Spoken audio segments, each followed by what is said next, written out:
to know ya. Hey, nah, nah, nah, nah.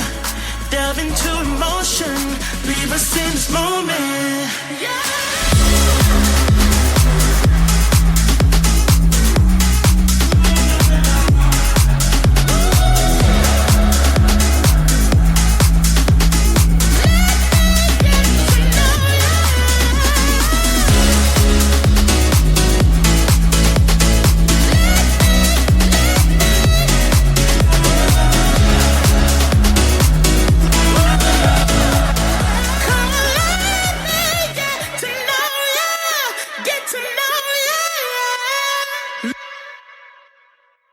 Hello, welcome to the True License Podcast, and we're doing our Getting to Know You with John Wilson. Hello, John. How are you hello. Long time no talk. I know.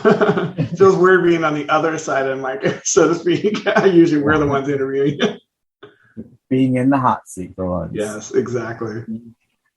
So I thought we would start these interviews basically about a simple getting to know you. So, who are you? What do you do for a living? Or what do you do on your spectrum? More importantly, what do you want the people out there to know about you? What I do for a living is sales and marketing. So not a big, I've been doing that for years now. I would say probably 20 something years of my life.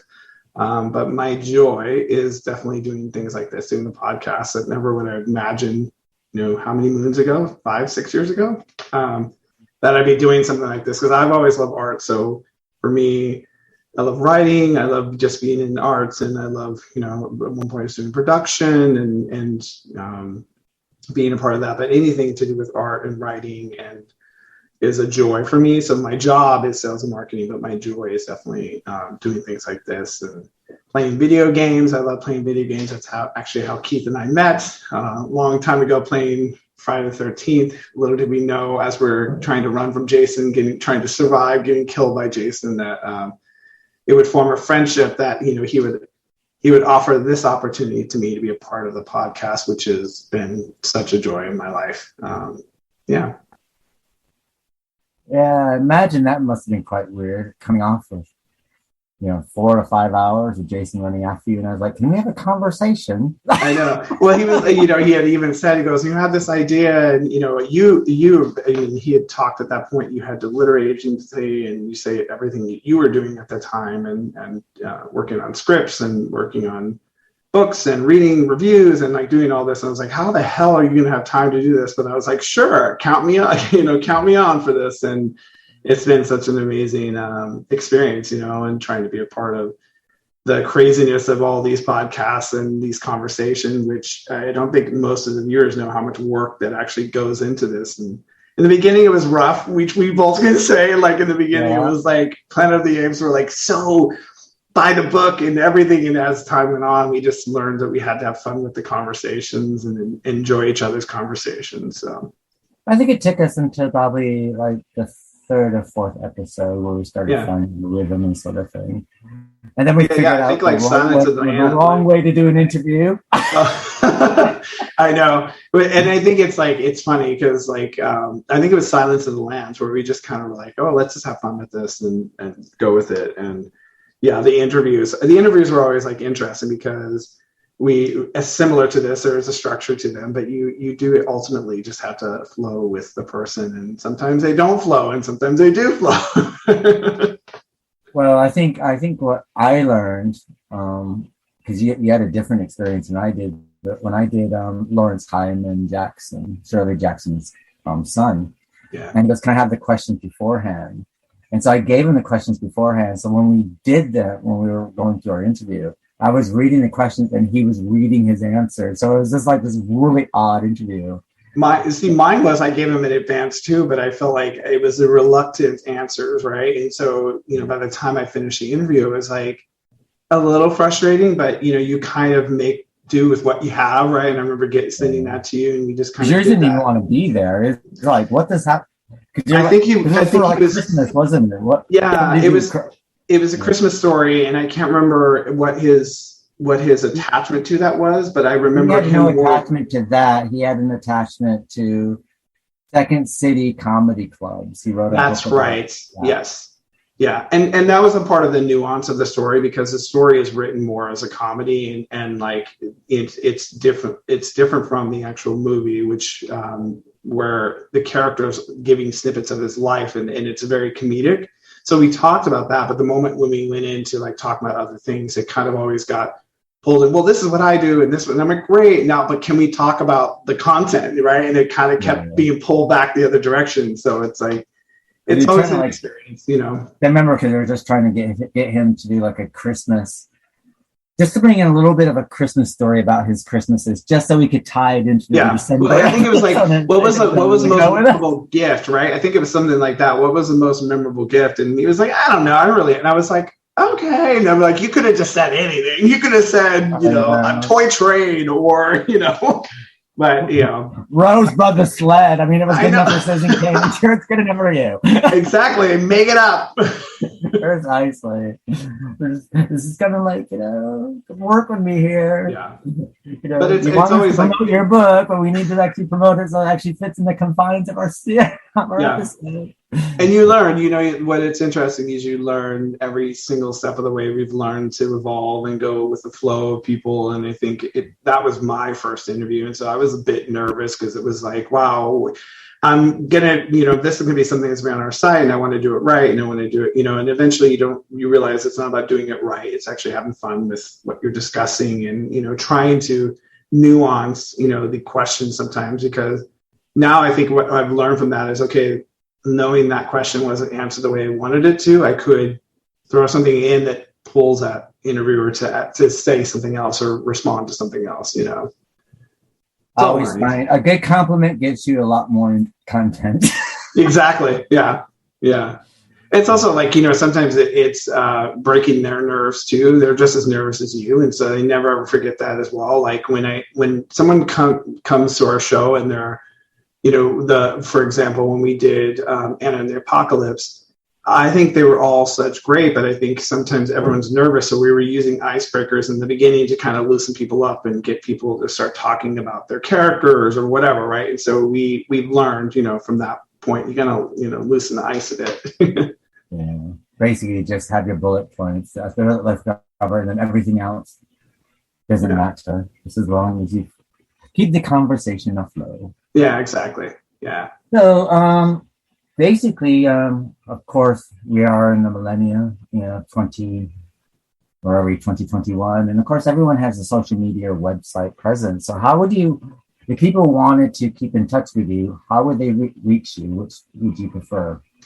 You know, it's funny. I am on social. I am on Facebook, you know, John Wilson, on Instagram, John Wilson 76. I'm trying to actually create my own sort of channel or website, if you will, and kind of put my own content, because we've talked about this before.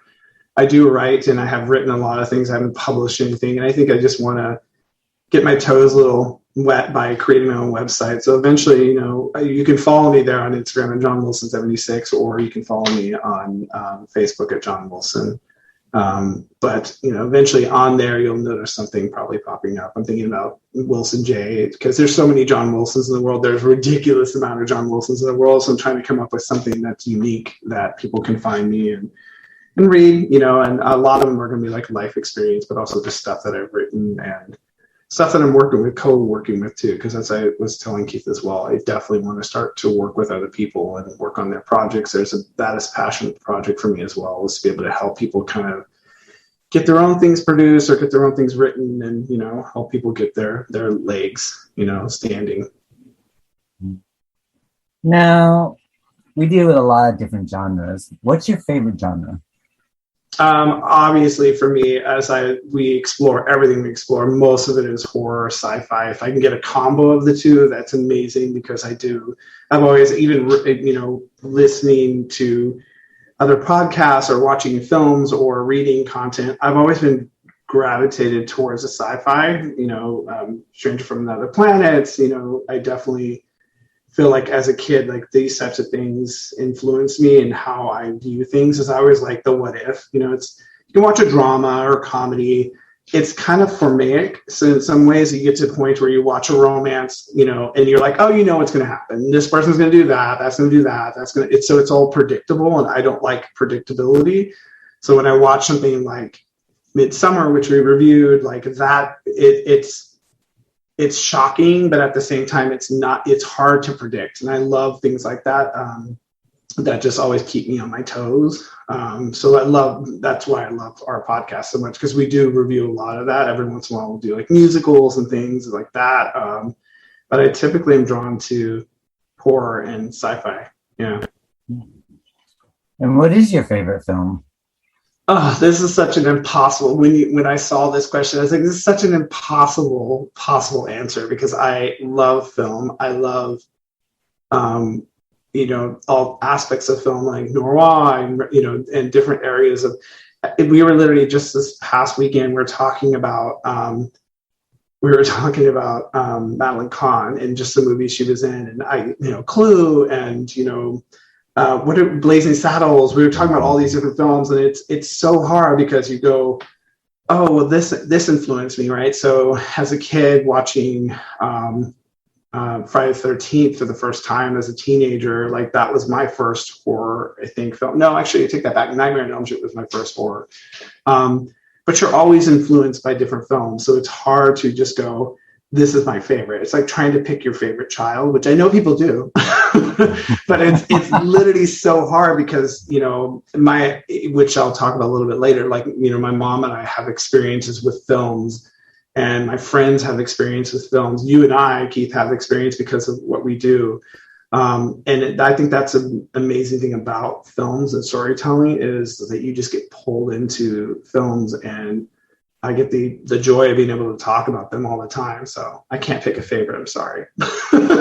No, I did scapegoat. I picked 4. I got 4 favorite films, my 4 go-to films. So, and none of them are horror.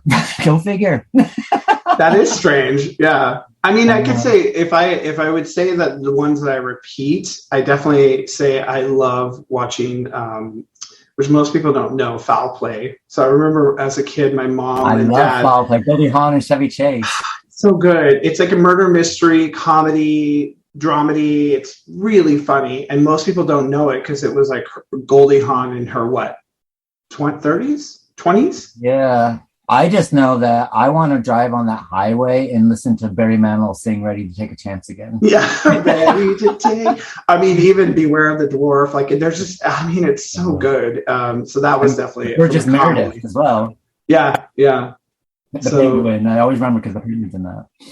And so that one I tend to put on replay. So, and even my friends are like, "Oh, we've never seen it." I said, "Okay, well, that's one we're putting on our list of we have to see this." Like this, you know. Yeah.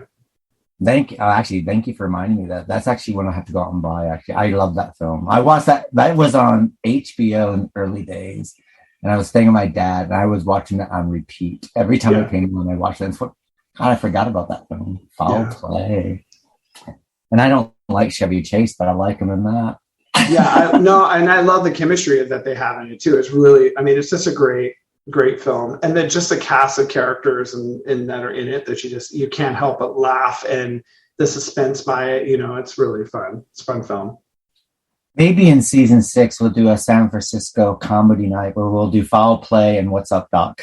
Oh my God, I love What's Up, Doc. That's another one. That's a great one too. Yeah. Brilliant. So, what is your earliest film memory? So in line with what I was talking about with my mom, Leave Her to Heaven. So that film, God, I had to be probably maybe 11 or 12.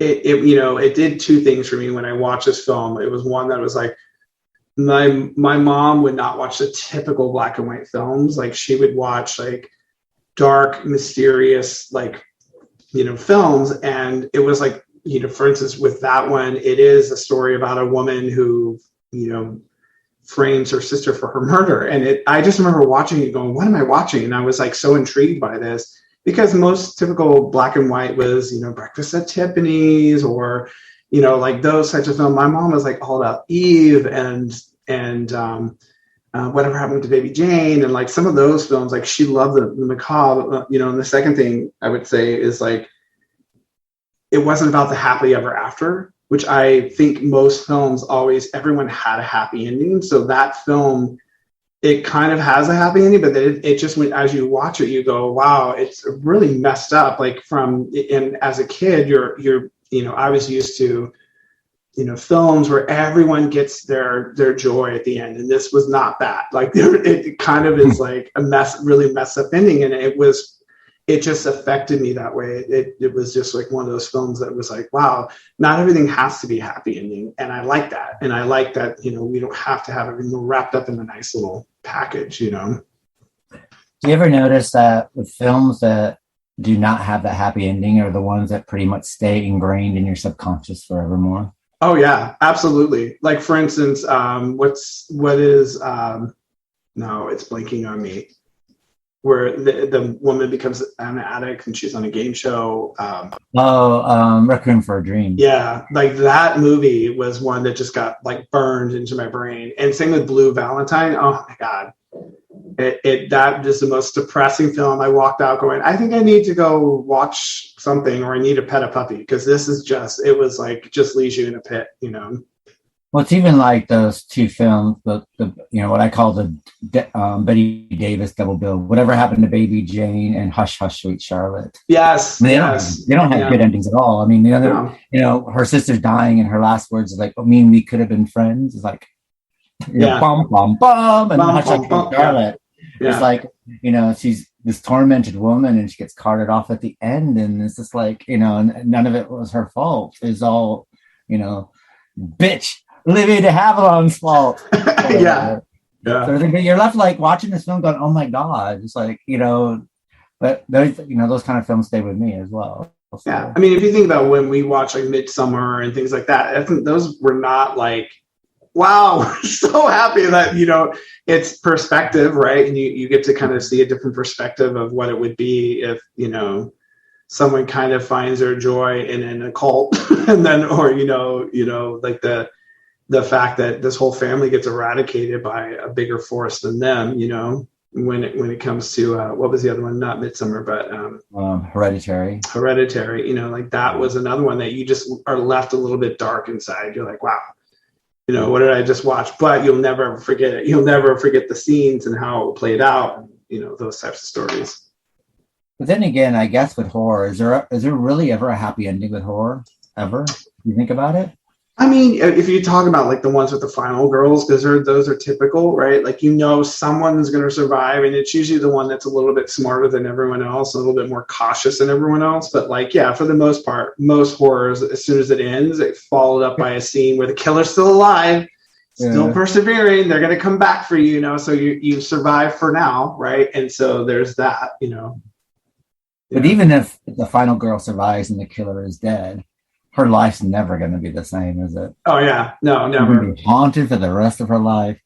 And always looking over your shoulder, right? Because or never even probably investing in friendships, because most of them got murdered, and you're like, how do you survive that? Those types of scenarios. I'm never going to have sex or do drugs ever again. That's anything that saves me. Exactly. Yeah. Or they just become a nun. The next film, they're a nun. They're like, screw it. Well, finding a relationship's hard when you're normal. I mean, I don't know if you're a basket case, it must be even worse for the person. I know. Oh my God. So what is your favorite book or author? This. I think I've talked about this. I love Stephen King. I do love him. Like he definitely influenced me wanting to write. The book, The Talisman, was sort of, I think, something I read when I was 11 or 12. I just love like the story of a young boy going on this journey and flipping between worlds. So it's a mix of horror and sci-fi in that aspect, that Jack is trying to save his mother who's dying, but then he's also flipping between worlds where the other version of his mother is a queen, and she's being, basically her throne is trying to be taken from her by his uncle. So it's a very interesting story, and I just remember going, wow, it like opened my mind to other worlds. And, Stephen King, just after that, just a lot of the books, Carrie and Pet Sematary and Misery and The Shining, all of these books just influenced me a lot, and how I kind of viewed horror, because horror, it's very, like, people think about horror, like my dad would probably never watch a horror film, but there's such another layer of nuance to horror that people just don't see. And it's, often the family dynamic, it's the relationships of, that people deal with hardships, whether it's divorce or it's drugs or it's addiction or it's, abusive father, like those types of things. Like it's something that's always weaved throughout his books, and the complex relationships sort of take stage over the horror sometimes. And I love that, because you kind of, The Shining is a perfect example of that, how he's trying to be the best father he can, but he's always in the back of him has this addiction coming at him. And eventually the Overlook preys on that, and it preys on, that addiction. And so I love Stephen King. He's fantastic. Speaking of The Talisman, did you actually read Black House, the sequel to it as well? I actually have the audiobook, which I think the first probably 2 or 3 chapters I started to listen to, and I actually have to go back to it, because my friend was saying you should definitely, read or listen to that, because he said it was really good. Yeah, I try to get into it. I think I love Talisman, but I think because there's such a huge break between the 2 books, I think I'm going to have to read The Talisman and read Black House again, sort of thing. I think that's what I need to do, because the one thing I would say, like, the difference between most of his books is this is co-authored, and it's a little bit at the beginning of the Black House, an exposition of the land and the space that you're in. And sometimes that I am turned off by it. Just tell me where I'm at. Like, I don't need to know every nuance, every house, every block, like the first few chapters is all this little town and this bar and this, and then this person. And you're trying to figure out, like, why do I need to know all this? And then eventually you get into a little bit as to why, because you're trying to understand the dynamics of the town, but that can be a little bit off-putting. And so I feel like I do need to go back. I think that's the Peter Straub side of it, because we're going to be covering Ghost Story this season. Okay. And of course, we're covering the Dead Zone next week, actually. We're doing Dead Zone, the book and the film. But so it's going to be quite interesting, because what you just said, I think that must be the Peter Straub, because I remember trying to read Ghost Story. And I haven't actually read the book. I'm going to, I'll be reading it in 2 months' time. But I know that whenever I started it, there was these long passages of time and place, and gave you a lot of information. So I'm kind of wondering if that must be. And now they've just finished the Dark Zone, and Stephen King's very, very precise with his. Stephen King always reminds me of your grandfather on a rocking chair on the porch, and he's going to tell you a story, and he rolls you into this story sort of thing. And it's all about characterizations, and it's all about the way they talk to each other.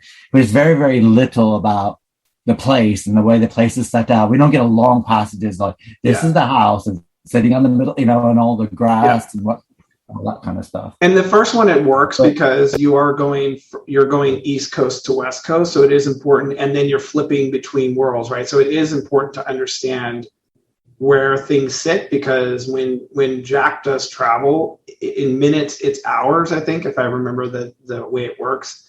So it's important for you to, like, imagine going on a road trip. You can kind of scale in how long it's going to take him to get all the way to the West Coast by when he flips over. But in this, it's exposition as to why the town is the way it is, and it's around a serial killer who's killing people. But it gets a little bit too much into that in the beginning, and it was a little off-putting, because by the time you actually get to dialogue, you're kind of like, what was all that for? Like, why did I need to know all this? Like the Cubs won, and you're like, okay, why? Like, what the, like, you get a little bit like, why, but I definitely think, King only uses it if it's necessary, meaning Overlook. You give a very detailed review of it, because the Overlook is an actual character, right? And so you have to build out the immensity and the gravity of its, like, sinking well. And he does a fantastic job with that. Christine is a car, but it is a character, right? So unless it's like a place is a character, then you're going to kind of do that. Because imagine if he did that with The Stand. Oh my God, you would shoot yourself. Because like The Stand is a lot of this character, then they're here and they're that. But imagine each time going back to the character and describing everything, where the character's at, why they're there, and it's like, okay, but now you're giving, the street looks like this building looks like that, and you're like, okay, I would shoot myself. Yeah. See, I think that after spending a whole year doing the classic novels, that I'll probably be ready for Ghost Story now, because I've learned to go through a lot of pointless narrative. Or description, right? Narrative is one thing, but like description and it's like describe. And it's funny going through writing classes, and there are some professors that wanted me to do that, and there are other professors like less is more, right? So don't tell me, show me, right? It's that sort of mentality of, you don't need to give the sweeping views unless there's a reason for that, right? Like, let's just stay focused on the character. Imagine the cameras moving in on those characters. They don't need to see the whole purview of the land. They just need to focus there. Other writers would say different, right? No, I need to know what shore they're on, where they're standing, what time of day is it, what is the water, or what does the ocean feel like?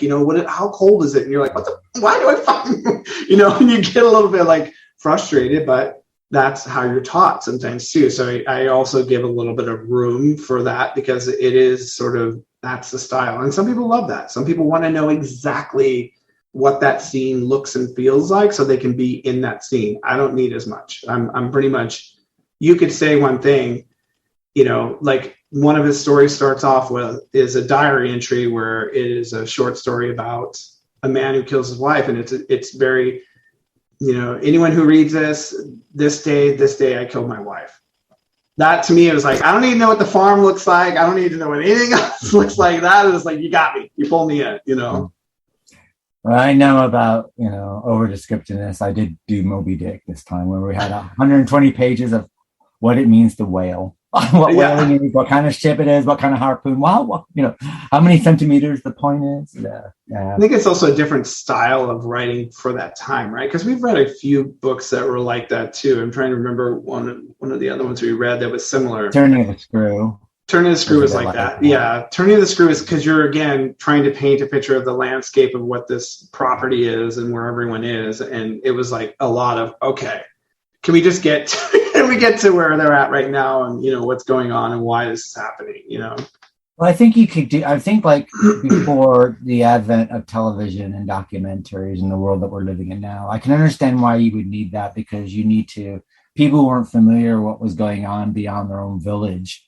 But I think nowadays, everyone's pretty much aware. I mean, I could sit there and go, say something like Johannesburg, South Africa. And I probably don't need to go into a lot of detail now, because most people already have an idea. You know what I mean? Yeah. Where back in the day, it makes a lot more sense, because, you didn't know, you had no idea. So you need this long descriptive. Well, and it's also like creating a creating a semblance of social dynamics too. So if you have, like, for instance, someone in their home, they have all these trinkets, right? And there's all these things. And the more you create you paint the canvas of opulence, right? So you now know this is a very well-to-do family. Whereas now you could say, oh, this family lives in the Hamptons. You're like, okay, opulence, right? And you could even say geographically, East Hamptons, West Hamptons, right? And you would know, okay, what type of what their stature is in their living. But back then you would have to create how poor someone was or how rich someone was, because that was part of the dynamics of the story too. The young pauper falls for the prince, right? And then so you have to show the level of the dynamics, Totally agree. So season 5 is coming on to us very, very quickly. What episode are you looking more forward to? I'm actually looking forward to the entire season, because, as Keith always gives us the lineup of everything. I'm definitely going to be the part of the 2-for-1s. I've seen some of these films. I haven't seen a lot of these films. And I'm actually looking forward to dipping my toes into, the 80s horror completely, because I think I was more 90s current horror. And like, as I was going through a list, like Scanners, Night of the Demons, The Fog, The Uninvited, like all those I've seen, but there's a lot of them I have not seen. So I get excited for that, because you could re-review something and it might even change your perception of when you first viewed it. And we've talked about that before, how much you love a film. And then sometimes when you watch it now, you're like, oh, it seems a little hokey now. When you first watch it, you're like, oh, this is amazing. So a lot of these are going to be my first watch. So I can't wait to kind of, like I said, expand myself on some of these films that I haven't seen, The only one I'm dreading is Videodrome. So. Videodrome. Who picked that? You? Yeah, I did. I mean, I put the 80s list together sort of thing. It was very difficult to do the 80s list because we got some stuff that we're planning for doing it with the podcast as far as like franchises and episodes around those in seasons, later seasons. So I had to find stuff that was not part of franchises whatsoever. And because of David Cronenberg doing Dead Zone, I figured, well, we might as well cover 2 Cronenberg films.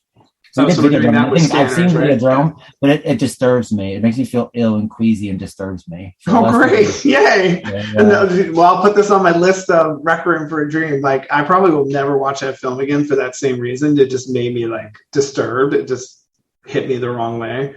Yeah, so I'm interested to see how it affects me. Because when I saw it at the movie theater, I felt sick. I couldn't bear to watch it again. But I thought, well, let's put it on the list, force myself to watch it and see how I feel from a teenager looking at it now as a middle-aged adult.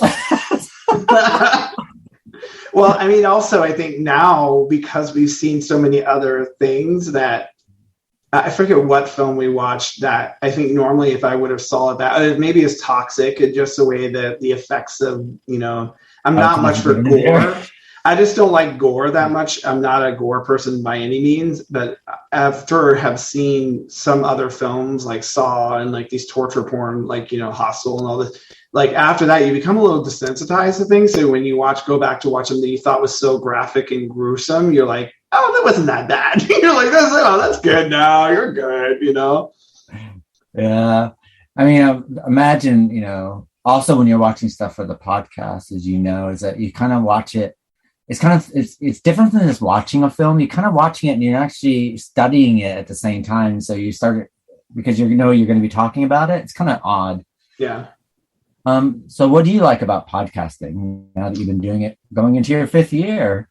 It's funny. In the beginning, I was so nervous because it was about trying to do it right. And like going back to Planet of the Apes, I was so nervous because I just didn't want to sound like a complete idiot. And I think what I love about the podcast is our spontaneity and how we are, though we have a formula and we always have a run of show, if you will, we hardly ever, we don't now at this point, we don't really follow it. I know you do because Keith has to, because of timing perspective, has to look at, oh yeah, I hit all the marks, or where we put, certain things inside the podcast that he has to later edit on. But I love that we kind of flow off of each other, and it is the level of when we talk about certain things, our perceptions, right? How we perceive things versus how I perceive versus you versus Vicky or whoever, right?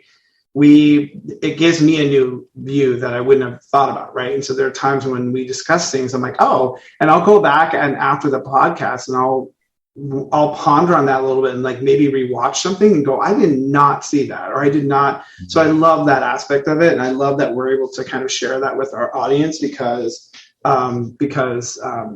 it just allows us to kind of have fun with it. Right. And that's the point of all this, is really just to kind of get people to kind of see different perspectives on a film and get people to be interested in films and watch them. This is a couple of 2 things that I love, which is literature and film. And, there's a lot of people out there that either like one or the other or both. Right. And, it definitely is. We sometimes go sideways in the conversation, but we always come back to where we need to be because we end up, that's how fun we end up having, Mm. And do you have a favorite quote or saying? For the longest time, I used to always live by live, laugh, or love. It was just something my mom would always say. Like when things get tough, things get hard, ultimately it's just, just going out, having fun, living life, enjoying life, loving the things that you love. And you don't have to just love one thing. You can love many things. But lately it's been oddly and interesting, similarly entwined with the word love. It was on WandaVision. but what is grief but love? Enduring. And I just think that's such an amazing thing. This last year and a half has been very difficult for a lot of people, and a lot of people have suffered loss. But knowing that grief is just love enduring is such a beautiful thing. And I actually said that to my dad, my papa, when I went to go see him, that, the love that you feel towards your wife who's no longer with you, it's just love enduring, and that's a very powerful thing when you think about it. And do you have any special message for our fans about anything that's changed your life? It wasn't, I don't think I really received many messages. I think the one time Vicki had mentioned someone saying they missed me, and that was it was an amazing thing to feel that someone A, hears me and knows, I'm a part of this, and B, it was really hard, because I think in the first 2 seasons, I was always very present as much as I possibly could be. And then one point, season 3, I had to talk to Keith and say, I have some personal things going on and with my family, and I have, just life choices that I had to make. And I had to kind of take a step back and reevaluate the time I was putting into things, because it was very difficult with work and trying to always be present here and not in other aspects of my life. And it was difficult, but it was also lovely to hear that people miss me, and it was nice to hear that, from a fan. And I always try to be present. And as Keith knows, it is a juggle. And I tell everyone, have balance in your life. I don't know how Keith does half the things he does, because he is always juggling 15 balls up in the air. He's literally just tossing and going. But always try to have balance in your life. Always try to give yourself the space that you need in order to function at a point where you love what you do. And that's what I wanted to make sure that was, important for me, was I didn't want to walk away completely from this, because I do love doing this. I just had to take a little bit of a sidestep a bit to give myself some of that time to do other things that were important to me. So, again, yeah, it's creating balance, finding balance, and, thanking the listeners for being here and for showing up, and to please give us more feedback. Please give us more comments on what you want to hear, what works and what doesn't for you. But, definitely we love hearing from you. And when your time has passed on this blue marble that we're spinning around on, what do you want to best be remembered for? Oh, we're all going to die together tomorrow. There's a big asteroid that's coming out from outer space. It's just going to blow us. I'm outside, my arms open, ready to catch it. I know, exactly. I remember a professor of mine would say, if the world was ever ending, this is a sci-fi class, if the world was ever ending, I'd give me a bottle of whiskey and a woman, and anyone who had seen whatever they're going to see on that street, you can either stay or go. I just laughed at him, but it was so what I would say is, I would want people to remember, that we all get forgotten at a point in time, that ultimately, as we pass, graves stay there, and generations go after generations, and we do get forgotten, and that is just a part of life, right? So it is important to live now, to live as you are now, break down the walls that you build up for yourself, and enjoy what you do. This podcast has been a gift. Never would I've ever thought I would have been a part of this. And it's just been such a gift to be a part of something like this, and just to live, life is too short.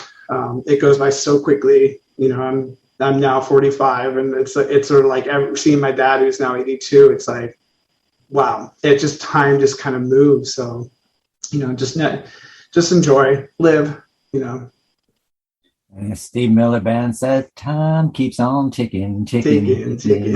Yeah, just things keep going, You never want to believe that you're, oh my God, I'm going to be remembered. I'm going to be, I think most people who are remembered are more people who were infamous than they are famous.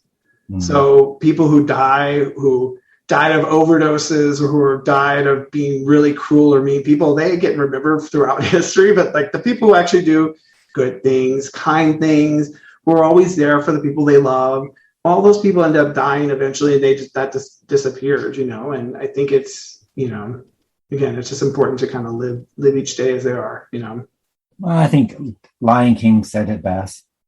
They live in you. True. They live and die in you. No, just kidding.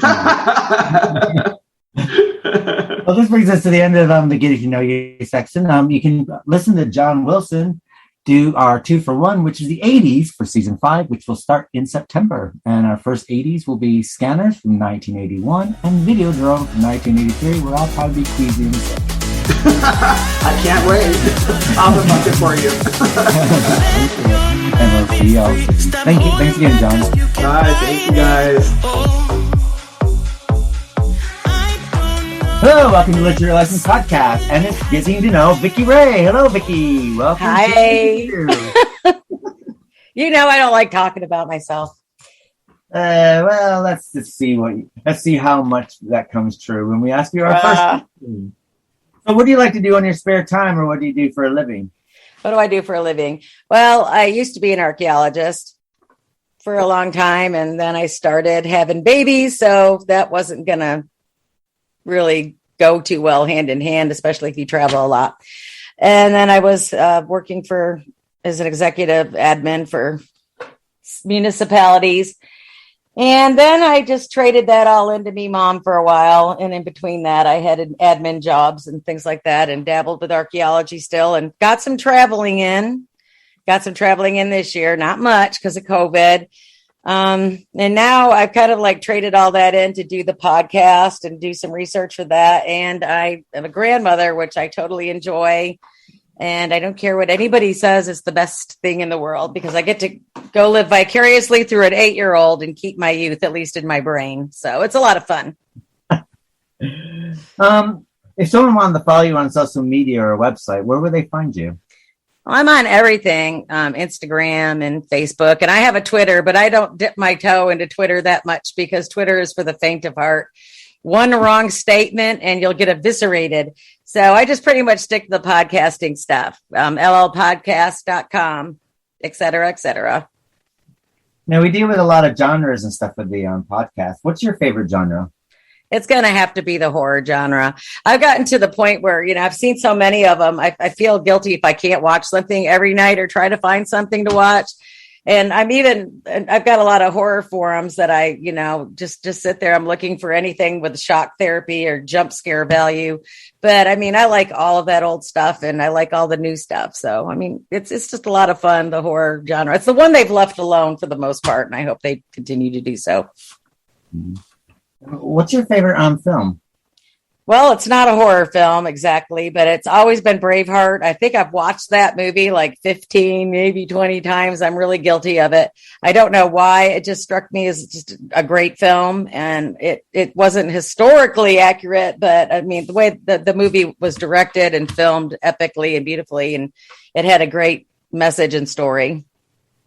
Mm-hmm. Now, most of us have a film memory, but do you remember what the very first film that you saw? Well, I saw a lot of films. I can't really pinpoint one, but oddly enough, the one that I remember when I was little and we didn't have a lot of channels, so we would watch Disney when it came on. What was it, Saturday or Sunday nights?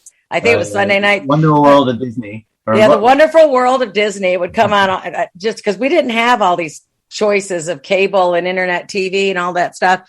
And I remember this one movie I loved, and it got me really interested in history. That's why I went to school and studied a lot of history. It was Johnny Tremain. Don't ask me why, but that's the one film that sticks out other than my mother's monster movie matinee thing that we would do. We talk about it a lot coming out of Syracuse on Saturdays during the afternoon. But those are my favorite memories of first media. I think Johnny Tremain also had Bobby Driscoll in it, the kid from Peter Pan and Song of the South and Treasure Island. I believe it was him. Yeah. I would probably, I'm probably going to look it up just to see it because I haven't seen it in decades. But for some reason, that film just stuck out. I don't know why. It just, oddly enough, it just does. Well, I have to say, I haven't thought of that film for ages, but once you said that, all of a sudden, Bobby Driscoll's face popped into my head. It's like Song of the South and all that. It's like the Revolutionary War or something. Yeah, it was. I don't know. I don't even remember if it's a true story. Kind of like the Red Badge of Courage, but it was a Revolutionary War. I don't know why that stuck out in my head, but I always loved history ever since I saw that. So it's just one of those weird things that you just kind of in your psyche that you just don't remember that it's in there until you start talking about it. So funny, something like that kind of like sparks something else or sparks an interest or something. Yeah, like that. yeah. Got it.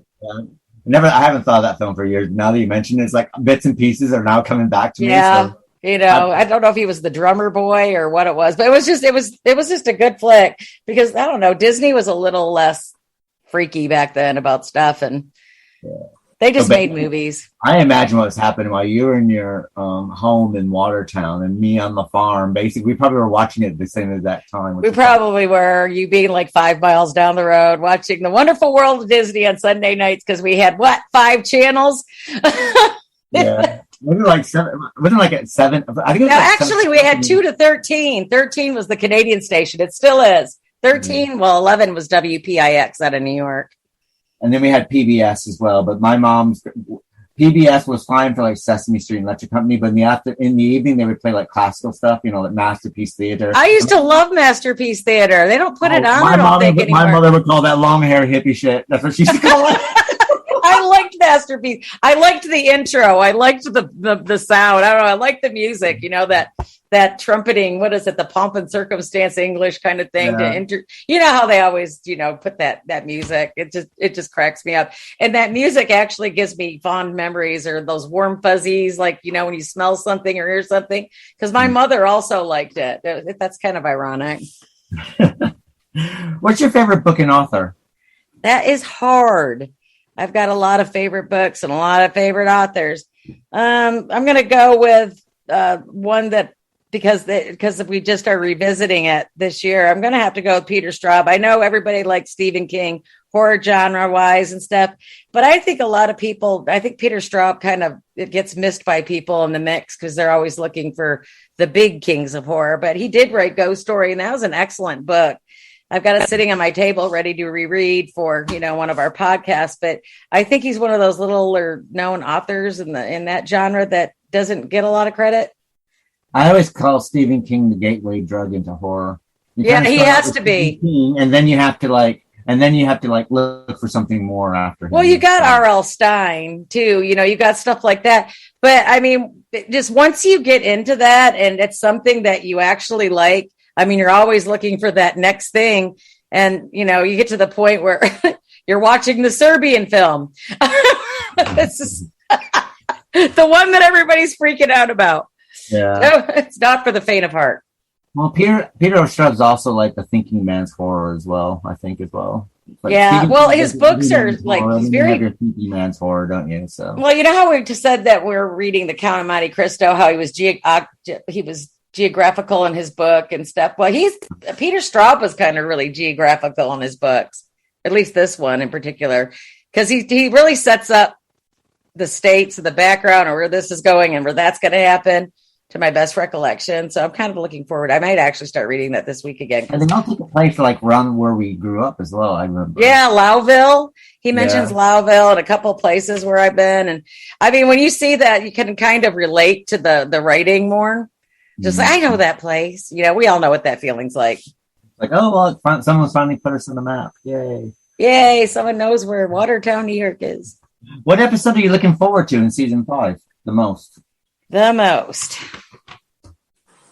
That's going to be a hard one. There's a lot of them. I actually probably, the Kings of Horror are going to be really good. I'm looking forward to Ghost Story, as we talked about. Because for one reason, I don't know, that movie just scared the bejesus out of me. Years. I watch it now after all the stuff I have seen, and it's really small potatoes as far as all the gore and stuff, because we're all trying to outgore each other now, I think, because I'm always asking Joe, or you'll say it's full of gore. And I started watching Slasher. That definitely outgored a lot of stuff as of late. When I watched that, I mean, I was actually wincing last night watching Slasher on Shudder. So that was that's rough. Brilliant. I really enjoyed it. It's rough. I mean, the first episode is rough. I'm just going, okay, I found my gore, and I'm going to watch the whole season. Of course, I got to the 3rd episode where they stopped yesterday, but I binge watched it last night. And I was just like, I was grimacing, and it takes a lot to make me grimace. That's all I can say. I sit there and say, that fight, I'm not going to give anything away. That fight is brutal. I know. Just like, God, I was like this, making that face. You know, you're making that face, and I'm just gripping the pillow just because it's really it's gory. It's really gory, and I suspect the whole season's going to be gory. My housemates know that I'm watching something that's quite disturbing because I normally can watch anything with gore, but during this last one, I know, that's what I was doing last night. I'm going, oh my God. I never do that. I almost never do that, but I was doing that last night. And I've seen some disturbing films in my life, and I'm watching this TV series going, oh my God. Yeah, I was really surprised because they right out of the chute, they don't even give you a lot of time. They just right into it. Blood and gore. So you've been podcasting now. This is your 5th season with us. So what do you like about podcasting? You know, it's kind of fun talking to all these people, and we get to do these interviews with people. Otherwise, when as a child, I would have never thought I've been able to speak to. You know, people like Catherine Lee Scott and Lloyd Kaufman and all the people that we have on or have been on. And I'm looking forward to the seasons. We got new people, and a couple of kind of people were guested that are now on. And I always seem to learn something, no matter what. We might get on a tangent or something like that. But almost every podcast, I have to say every podcast, I learned something I didn't know prior to that. And I really think that's cool. And we do a lot of research for this. So, I mean, it's sort of like a ripple effect. If I'm reading something, I'll find out something else. And then it just, you know, kind of really does expand your horizons. I never thought I'd be doing this in a million years.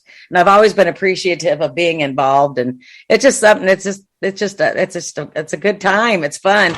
You know, you get to talk to your friends about cool shit, you know? So, I mean, there's no downside. Do you have a favorite quote or saying that you always go to? I don't usually always go to something, but in the last few years, you know, I always kind of go back to, actually, it's a Dr. Seuss. Sometimes you will never know the value of a moment until it becomes a memory, because everybody in your life that comes into your life, whether, you know, they're in your life still or not, if you love them as friend, family, or otherwise, I mean, everybody is kind of a gift, I'd like to say, or any memory that you can remember. I mean, it's sort of like being a child. I still try to remember things from when I was really little, so I never forget. But I do see as the years go by that things kind of are running into each other, and I can't remember everything I'd like to remember. But I just think that life is precious, and we need to make memories and remember everything. And do you have any special message for our fans about anything that's changed your life or anything that's made it toward the better? Well, I don't know if things are toward the better. I think that a lot of things happen to us, and we have to evolve past it or adapt to life. I lost my son 5 years ago, and it was a horrible thing. And he was only 24, and we took him off life support. But the one thing I had noticed that I found some purpose with that all these, 5 years later, that I'm not alone and that there's parents everywhere that have to endure this. And I've met so many wonderful people, and we all decide, we get together, and then there's somebody that we call a newcomer to the club that nobody wants to belong to. And we like to help people because it's hard, because it's a life sentence for people that lose children, little or adult. And so that's the one thing. That's why I always say life is precious, and appreciate those around you, because you just never know. And as you know, that basically life will pass us by one day. And it's passing by now. Yeah, precisely. Sometimes very quickly. So when your life has passed on this earth, what would you best want to be remembered for? I'd like to be remembered for making people laugh, or just, taking a bad moment and trying to make it funny, or something like that. I get, everybody knows who I'm me, and they know I'm overbearing and whatnot. And I'm a very opinionated person, but most people tolerate that, like you. In the middle of the week, it's like, did you see that? But I would like to take away the fact that I can make people laugh sometimes, and I really enjoy that. And I just want my kids, my remaining children, and my grandchild, or hopefully grandchildren, I'm keep getting ripped off here, I want more. They will remember me as, somebody who stood their ground, and my mom raised me to do that and to never back down. And I would like everybody in my family be strong and steadfast and just get through life, because it's not easy. It's not for the faint of heart, that's for sure. And before we go, let's give a little bit of information about you. So you live in Texas now. Where did you grow up, and how did you end up in Texas? Well, that's always a loaded question. Well, I was working archaeology many, many years ago when I had Justin, and I was married to somebody else at that time. I grew up in Watertown, New York. You, of course, grew up in Sackets Harbor. We kind of probably were ships passing in the night back then. And Watertown is northern New York. People don't realize, they always laugh at me down here. I go, there's a whole state attached to the city. And northern New York is on the St. Lawrence River, Canadian border, Lake Ontario side. And so it's a very beautiful place to grow up. But I, married one of the four horsemen of the apocalypse, and I ended up in Texas. And it was hard being down here away from family and stuff, but I have made a life here. My children have made a life here. And other than it being really hot and muggy right now, it's not that bad. Well, but there's all kinds of stuff going on in Texas right now. So, what I want to do is I want to thank you for doing this interview, and we'll be seeing you very, very soon. For the of course. Yeah. Thank you. Talk to you later.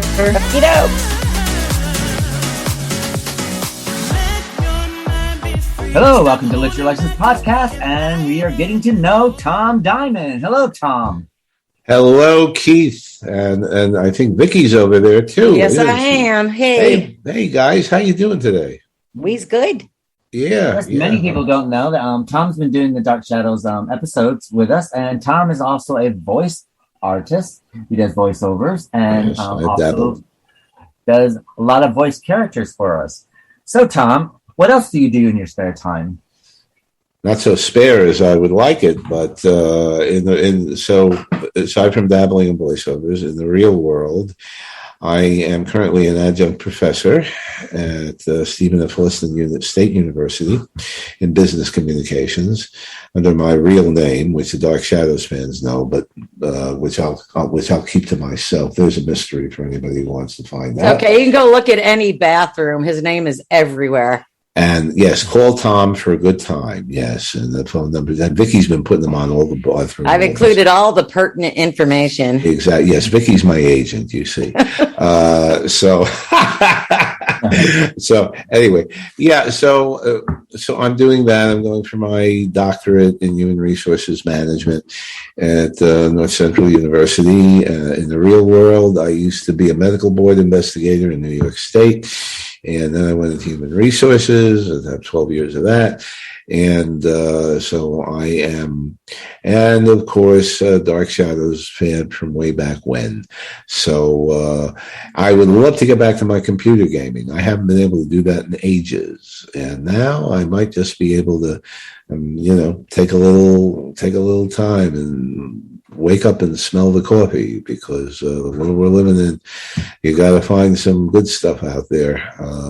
But that's what I do. Well, is there anything you'd like to plug, whether it's a social media or your website or anything you'd like to get out there to everybody? Well, certainly if there are any voiceover agents out there, please contact me. I would love to hear from you at tom.diamon@llpodcast.com.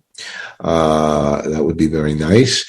I am also host of a real world podcast with the American Society of Public Administration, since I have a public sector background, and it's called Public Sector Works, and we interview prominent people in the South Florida area, and that's where I live. We interview prominent people in public sector as well as in academia. And we started that last December, and it has a pretty decent, considering we're on Podbean, LinkedIn, YouTube. No, not YouTube yet. Podbean, LinkedIn, Facebook, and a couple of other places. But Podbean is our main thing right now, and we're expanding. And we were voted, and not to blow my horn, but we were voted by Yelp magazine out of the UK. We were voted one of the 20 20 best public sector podcasts for 2020. Good deal. I didn't know that. That's cool. Yeah, well, I like to keep stuff like that under wraps. But yes, I thank you. And so that's another thing that I'd like to. And of course, I'm very proud to be with your group because as a lifelong Dark Shadows fan, it's enabled me to give back to the fandom. So that's what I do. Now, we discussed a lot of different genres and stuff, and you've actually jumped from Dark Shadows into some of our other episodes. So what is your favorite genre? Horror. It makes sense. I was exposed to it at a very early age. Used to watch it with my father back in Brooklyn, New York. Creature Features on Channel 5, which I'm sure you guys got too, and Chiller Theater on Channel 11, the New York stations. And was prior to Dark Shadows, I was into the classics: Lugosi, Karloff, Chaney, the Universal Horror Cycle, which was great when I first saw that on Creature Features. Yes, the sci-fi to a certain extent, and British horror, the Hammer films. I just saw a great Hammer retrospective, which is on Amazon Prime, which Christopher Lee and Peter Cushing hosted, and they interviewed a lot of people. But in any event, to answer your question, horror fantasy, I love Star Trek. I never could get into Star Wars that much. But yes, I'm a Star Trek fan from way back. A Trekker, serious fan. Went to the first Star Trek convention back in New York. And so I'm pretty knowledgeable on that. And so I would say horror fantasy would be a primary sci-fi. And believe it or not, I do like musicals for a change of pace. My favorite movie is Bye Bye Birdie. And I heard you, Keith. That's Anne Margaret, though. That's right. Anne Margaret, my first crush. Oh, my God. Anne Margaret. Sex Kitten, if you ever seen Oh, my God. Oh, I was so jealous of Bobby Rydell and Bye Bye Birdie. I would have wanted to punch him out. Bobby Rydell looked like a human turtle against Anne Margaret is just sexy. I mean, I show people. She is. And when you see Bye Bye Birdie, she's 18 years old in that. And this woman, she just... She's, when she's saying there are men and that's right for kissing, it's like, oh my that's right. God. That's right. Got a lot of living to do. I always like one boy, one special boy, one boy to together laugh. All these years too. She's still good looking, no matter how old she's gotten. In her late 70s or early 80s, and she's still kicking it. She's still a beauty. No, I never forgot. Actually, AOL, when they first started, had these interviews. They got these stars and they put them on to type, just get their name out there. And Anne Margaret was one of them. And I got on the list and they came to me. I was shocked. And I told her, I said, when Bye Bye Birdie first appeared at Radio City Music Hall back in 1963, I went with my mother to see it over the Easter, for the Easter show. And she had been there with her parents. So she says, Tom, we're bonded. And I almost fell out of my chair. And then she says, what do you look like? Oh, I'm just kidding. I wish she hadn't been. So that was, but Anne Margaret is a favorite, and Carousel. I know you were a fan of The Music Man, Keith. I remember that from your interview. And I remember when The Music Man first came out in 1960, all the kids around the block gathered. They were all talking about it, and they were all marching like 76 trombones. So that was fun. That brought memories. My daughter took me to right before COVID happened. She had to do some like plays, and they have the little theaters everywhere, sort of like things. And I've always loved Music Man. She took me to a play, and I hadn't been to one in so long. And I enjoyed it so much. I forgot how great theater was and how fun it is and interactive it is.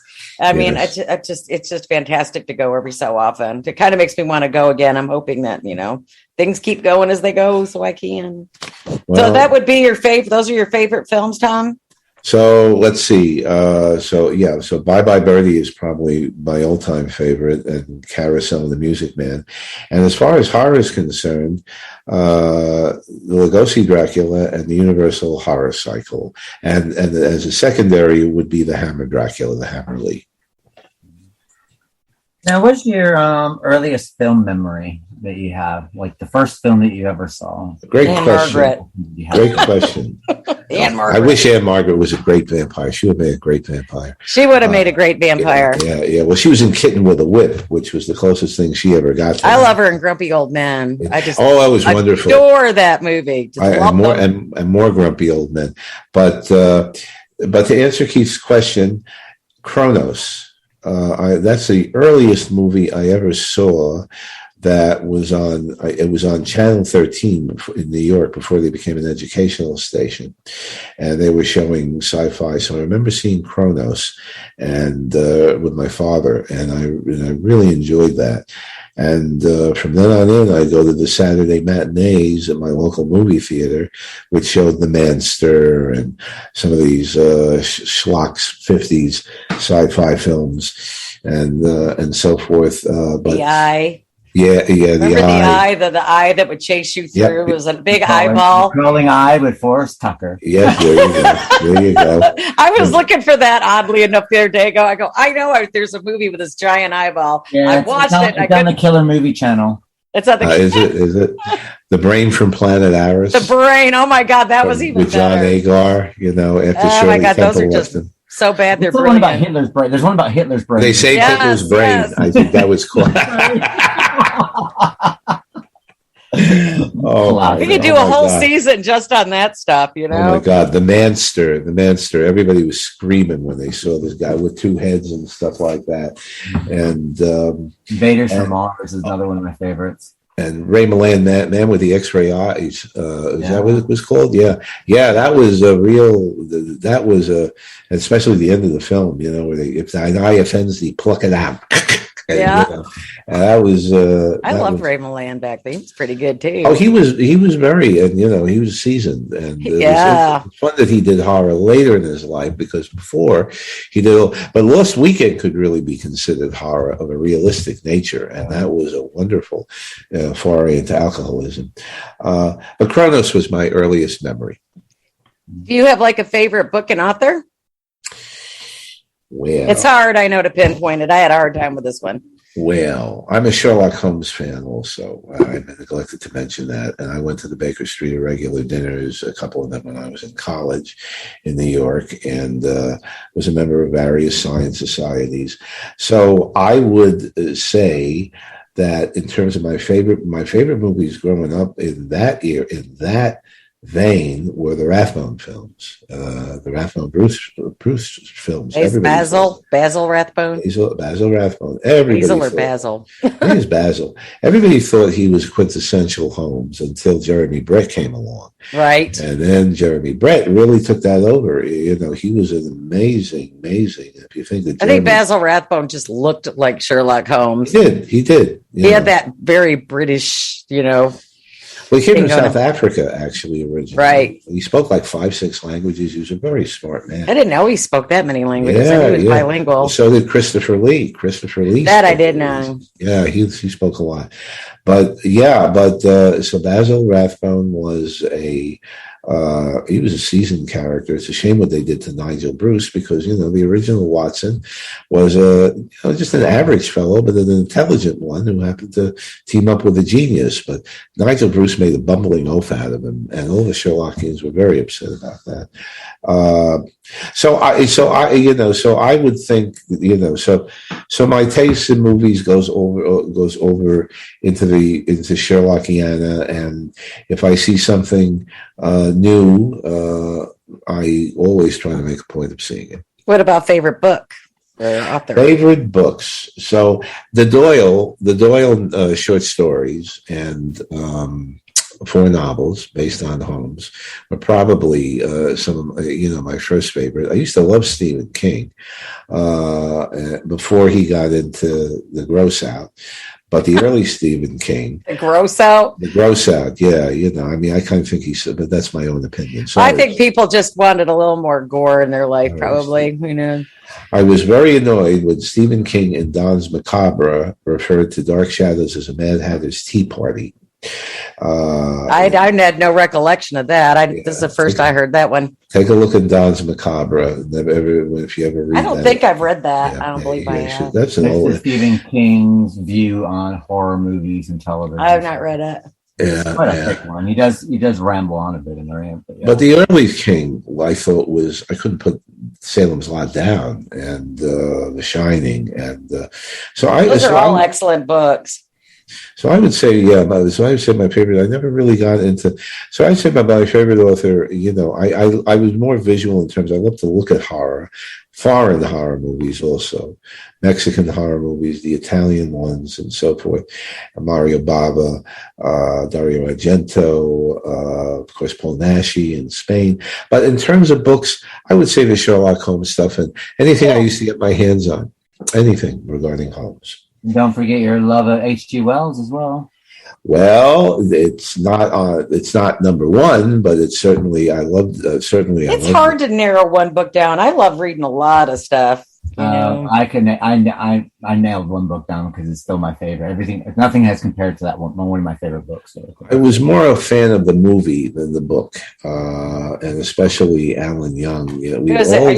Those people say, "I'm not going to read the book. There's a movie." That's right. But it did a heck of a lot for the genre, and so that's where I am there. Cool. What episode are you looking forward to doing most this season in season 5 of the Literary License podcast?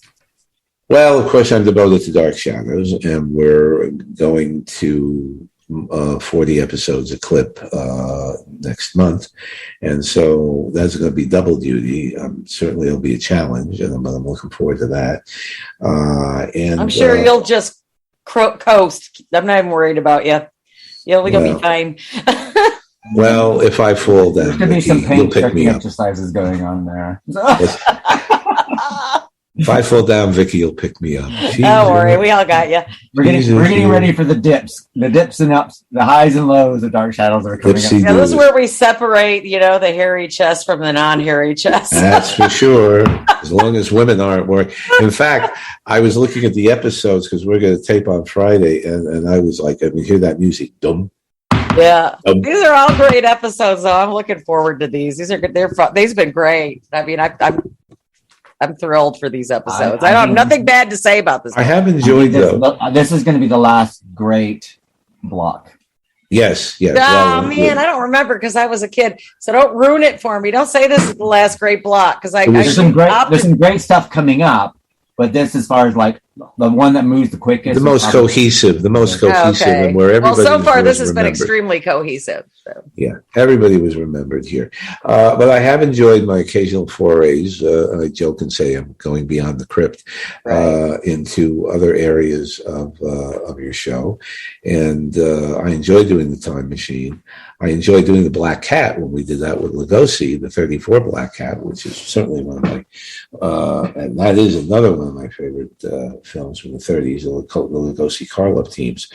And I hope I can do something with you in the future. We were planning something. I think I was thinking of the Universal Horror Cycle. I don't remember exactly right now. Universal Horror Cycle. It's yeah, and that would be nice. Of course, Dracula would be a favorite if you were to pick a monster. We're trying to do all the oldies, and I think that's great. Because I'm into, of course, the legacy of Dark Shadows, but the legacy of horror is something that is good psychological horror, good black and white chiaroscuro, although people do like the color and the gore and the blood and everything like that. But when it was left up to somebody to use his or her imagination, that always has a big impact as well. It does. Yeah. Sort of like Jaws. You don't really see the monster until later, Or the haunting. If you're looking at Chevy Chase on Saturday Night Live, you can see the Jaws, the Jaws thing. If you remember. Oh my God, I forgot about that. I remember when he did that. So those are a few of the things that I'd be interested in working. What do you like about podcasting? That's a great question. It gives me a chance to to give back in terms of my own knowledge to your listeners. I think it's great to practice my voiceovers when I get a chance, and also the camaraderie. You never know what's going to happen. There are fun things. I'll never forget when we tangents. Lots of tangents. Well, hey, but it's great. That's like, Marie Wallace actually said that about the interview I did with her, and which just came out recently. And she was saying on Facebook that it reminded her of an old episode of Dark Shadows, because you never knew what question was going to come up next. Just like in Dark Shadows, you never knew what was going to happen. So I think that's what I like most about the podcast experience, because you don't know what's going to happen next. I was going to say, when we interviewed the late Robert Rodan, right, and I started and I had made it up with him in advance, so I started munching on the chicken leg, and then later on, don't do that again. Don't munch on the chicken. You can hear yourself chewing and stuff like right. that. But who knew that was going to happen? That's the kind of fun, the unexpected, and that's what I appreciate. Laura Parker interview that we did. It's like we kind of went through a career and we got to race the devil and everything else, and then we go. We're just about to say goodnight, and all of a sudden we got into a really good conversation about witchcraft and witches, and it turned into like a fantastic interview that we actually went. That we got some really good stuff by the end of that interview, sort of thing. So that's what's quite fun about the interview, not really having a script, just knowing it's like, okay, we know what we need to hit, but just letting it's a spontaneity. And I think that's what really differs a podcast from a rehearsed thing where you go through A, B, C, D, E, and it can get kind of boring after a while. But with spontaneity, you never know what's going to happen next. I learn more factoids on spontaneity or just anything every time we record a podcast. Doesn't matter what topic it is. I can honestly say I've taken something away from almost every podcast. Yeah. And it's a great treat for me. And from the Dark Shadow side, I've met a number of celebrities and formed a couple of good friendships, and I'm pretty pleased about that. Well, beans. Yep. So there are all kinds of good things that can happen from podcasts, but those are a few of them. What's your favorite quote or saying? I was thinking about that one. I like the one, and I forget whether it was Byron or Browning or whatever, or a man's reach should exceed his grasp, or what's a heaven for? And I try to do that with my life, but sometimes I can bite off more than I can chew. With apologies to Dark Shadows vampires, but I can, but I think it's a good thing. Ad astra per aspera is another one, to the stars through hard work. So I think those are a couple of the, and when I've gone through whatever tough times I went through in my life, not too many, but a couple of them, I like Mark Twain's quote, the rumors of my death are greatly exaggerated. Yeah, so that's a good one. It always have. Yeah. So there you are. Do you have like any special message you'd like to get out to our fans, or anything that's changed your life you'd like to impart on everybody? Well, personally, obviously, the fans know a little more about my personal life. I'm engaged to be married, and hopefully that will happen next year once COVID thing straightens out. But I think in terms of message, I'm just I want to thank the fans in the Dark Shadows realm who have been supportive to me and who have given me some nice positive feedback on the efforts on the small efforts that I've made. And I try to think of myself not only as a podcast co-host, but as a Dark Shadows fan myself who cares very deeply about the show and about the legacy.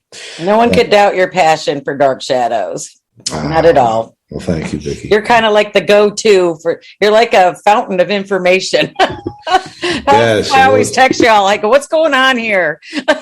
As long as I don't regurgitate the fountain, I think I'm doing all right. Now, I'm not alone in terms of fountains of fonts of information. We had Danielle Penny Dreadful on a couple months ago. She's very, very knowledgeable. She's my equal as far as I'm concerned. And although he's never been on here, I could say Charlie Ellis has been well known in the fandom for his trivia. There is no doubt. But as far as I'm concerned, I want to thank the fans for listening to me and putting up with me sometimes and applauding me at other times. And so that's where I am. Cool. Yeah. So when your time has passed on this great earth and the marble that we live on Right. goes spinning round and around, and what do you want to be best remembered for? Right.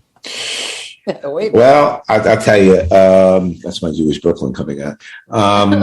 Who wants, mortality? I used to be thanatophobic, as a matter of fact. And, and Keith will go into all kinds of stuff on the fear of death and what that represents. And part of the thing of being interested in the vampire mythos is the immortality, the knowledge that is accumulated over hundreds of years, the money. In fact, there was a book that came out years ago by a Dr. Noreen Dresser, who's an English professor, and it was on the American vampire. And she said that the vampire mythos is really the American dream, if you think about it, because the vampire, once again, comes from money, has all kinds of knowledge, can live forever, sexuality, and so forth.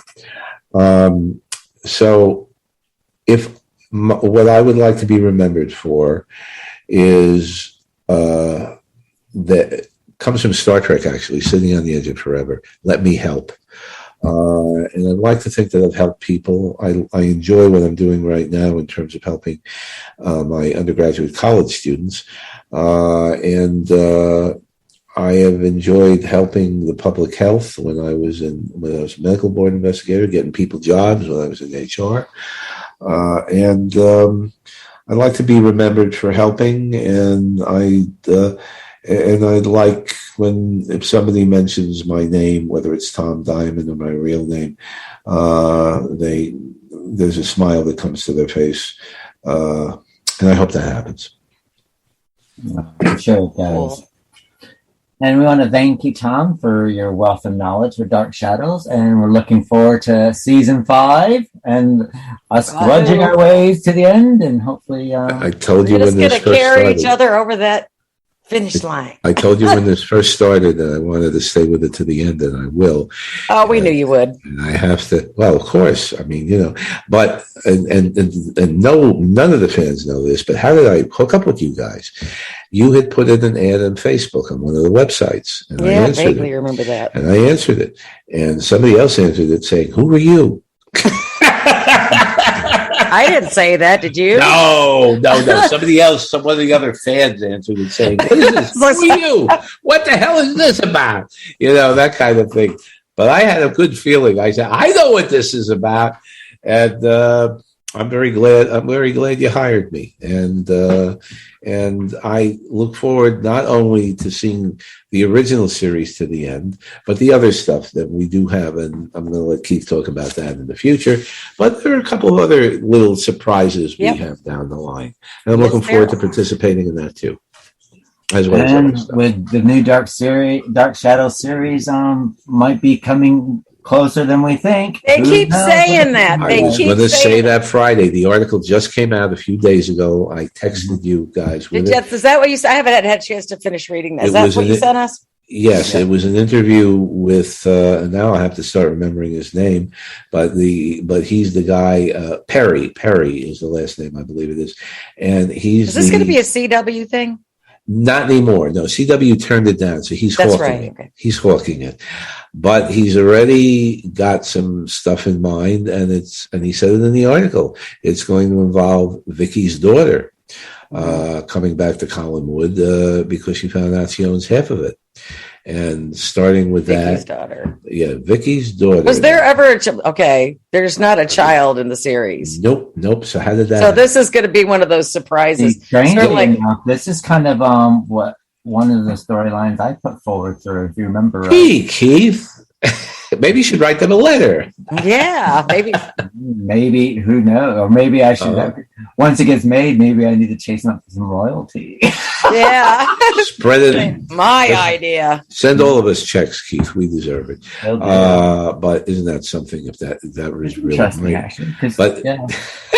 but that is exciting. I mean, listen, if it happens, it happens. I mean, this could be clickbait too, to see how if there's still. Well, everybody is just so hungry for it. Lots of the fans just want it. So. No, the fans are. The fans are. And then there's that thing with Night of Dark Shadows where Ansel Faraj is working on getting it restored with 30 minutes that was cut out of the original. That I cannot wait for. Everybody wants that. And Warner Brothers is taking their time with it. And of course. A shame, because I think there's a market for it. And Pat McRae's new book, The Dark Shadows Daybook, is selling extremely well. Good deal. And we're in it. And we are in it. This is true. You're in it. I'm in it. I'm going to have to order a copy. That's what I got to do. I've got to put that down. On Amazon Prime, for those who are interested. And so I'm looking forward to the rest of the run. And we're looking forward to keeping you on after the run as well. So excellent. There we go. Thank you for inviting me today. So we want to thank you, Tom, for doing your interview with us, and we will be seeing you with Dark Shadows coming to our fans very, very soon. Always the last week of every month. That's correct. Last Friday we tape, and then it'll come out a few days later. Thank you very much once again to both of you. It was a pleasure. Not a problem, hon.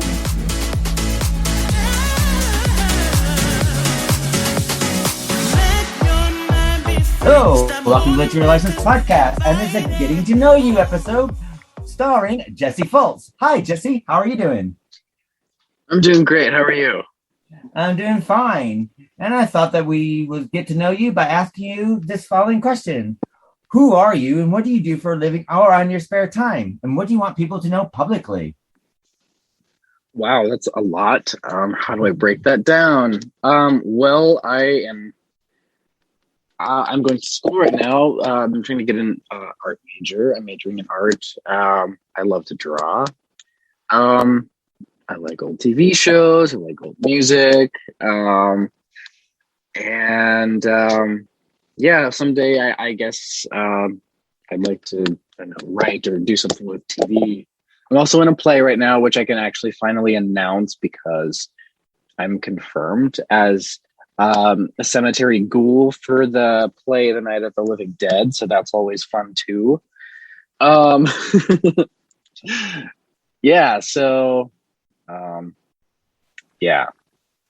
me out here. So where's Night of the Living Dead gonna play? In your hometown? The Bradley Playhouse. Close here, but my hometown's in Minnesota and I'm in Connecticut at the moment. So they actually had a production of the stage show Night of the Living Dead here in London. I didn't go see it. I really wanted to, but it got really good reviews. Okay. So it should be quite interesting. Yeah, I was actually considered for the role of Johnny, but I'm kind of glad I got the zombie instead because I'll be one of the zombies that actually makes it through the entire play, but Johnny gets killed off right away. So at least I'll be in the play the whole time. Yeah. I guess if you're Johnny, all you do is getting to know you, Barbara, isn't it? They're coming to get you, Barbara. Yeah, exactly. Yeah. Oh, Johnny, stop. You have no idea how many actors and actresses they picked for that role at first and had them do it. And there's only like a couple that I thought did a really good job. Because some people try to overact the role and some people don't. I felt like the actors that would play Johnny and Barbara didn't know how to get that sibling vibe energy down. It was always like, some of the guys that played Johnny, they didn't know how to be like a sarcastic, someone that likes to joke around with you. They kind of played it off as a goody two shoes. Like they didn't deliver the lines with the appropriate amount of sarcasm or whatever. So you didn't really feel that sibling dynamic either. And I didn't find that enjoyable. But there's a couple people that did a really good job. Oh, I can't wait to find out more about it when we get close to the time. Yeah, me too. If people wanted to follow you on social media or on your website, where would they go to?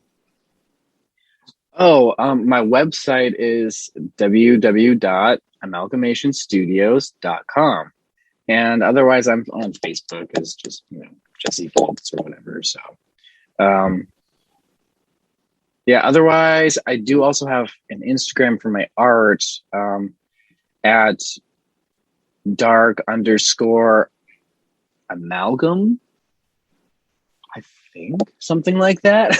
But I haven't used it in a while, so I don't know. Those are the only things that I use. And we cover a lot of different genres here at the Literary License Podcast. What's your favorite genre? I really like the horror and fantasy stuff, but mostly I like to cover like the older horror. Anything that has to do with vampires, ghosts, witches, werewolves. I feel like I'm just listing off criteria for Dark Shadows, but that's one of my favorites, and I love the Bewitched one that we do too. And yeah, but horror has to be my favorite because I like a lot of those older horror films that we cover. And what's your favorite film? Ooh, oh, that's so hard. I have so many. I don't know. Lately, I've been really intrigued by Black Sunday, so I guess I'll list that one for now, just because I've been really interested in that one. I don't know. It's been influencing a lot of like my more witchy projects. Which one? Black Sunday. Huh? Which one? Black Sunday. Yeah, Black Sunday with Barbara Steele. Oh yes, I love that Mario Bava film. Mm-hmm. And it also influenced Tim Burton's version of Sleepy Hollow, the way that they did the sets and stuff, because it was I forget what it's called, like the specific kind of closed indoor sets where you can create the atmosphere. But that's something I learned about my movies class as well. And I was just fascinated by how you can build that world, and it creates this kind of, there's something very eerie about it. And I don't know, despite that, they made movies feel so much more atmospheric than they do nowadays. I don't know why. I feel like everything gets lost in translation now because there's so much going on. But I feel like the limitations gives them something. Well, Black Sunday, we got that actually penciled in for season 6. Ooh, that's exciting! I want to be that one for sure. Yeah. I love Barbara Steele anyway, and Barbara Steele went into the 1991 Dark Shadow as well. Yep, it's true. It's true. She really brought that character. I don't feel like a lot of actors fit the role that they were picked for, but I think she did.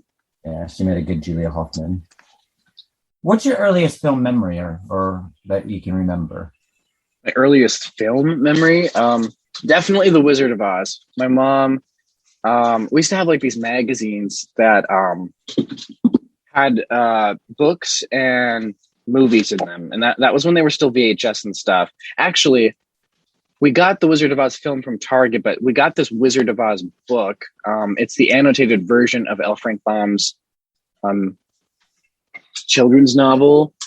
She got that from that, as well as like a box set of like Jurassic Park. And then we found the Wizard of Oz at Target. And my mom first would like tell the story of the Wizard of Oz, and I could always visualize it in my mind because I was so intrigued by, I don't know, just the concept of it. There's something that was even more intriguing than like Alice in Wonderland to me. And then when I saw the movie, I felt like I had already seen it because, I don't know, I guess my mom did a really good job of telling the story, and I could visualize all the colors and stuff like that. But we didn't have very many films growing up at first because we didn't have a lot of money or a lot of things. But The Wizard of Oz is definitely one of my earliest films that my mom introduced us to as kids. So. And then we got, I guess our next question would be, what's your favorite book and author? This might sound like a repeat of what I just said, but maybe L. Frank Baum and The Wizard of Oz, just because that, I don't know, that's been such like a family book. That's been in our family for such a long time. My mom told it to me, read it to us as kids. I read it to my siblings, and I've always been fascinated by the story as well as the artwork, and it is darker than the movie too. So I do like that aspect, and it also is a real place as well. But it also, I'm all about like, I don't know, like spiritual alchemy and like the unseen, hidden stuff. And Ella Frank Baum's book is kind of all about that, like spiritual alchemy and I don't know, like shadow work or something like that. Things that I've read about when studying various forms of, I don't know, like magic or something, just for some of my projects that I like to write about. But his stories featured in a lot of films, like just as like a cameo kind of reference, just because it's one of those earlier stories that, like, I don't know, has like the secret theosophy.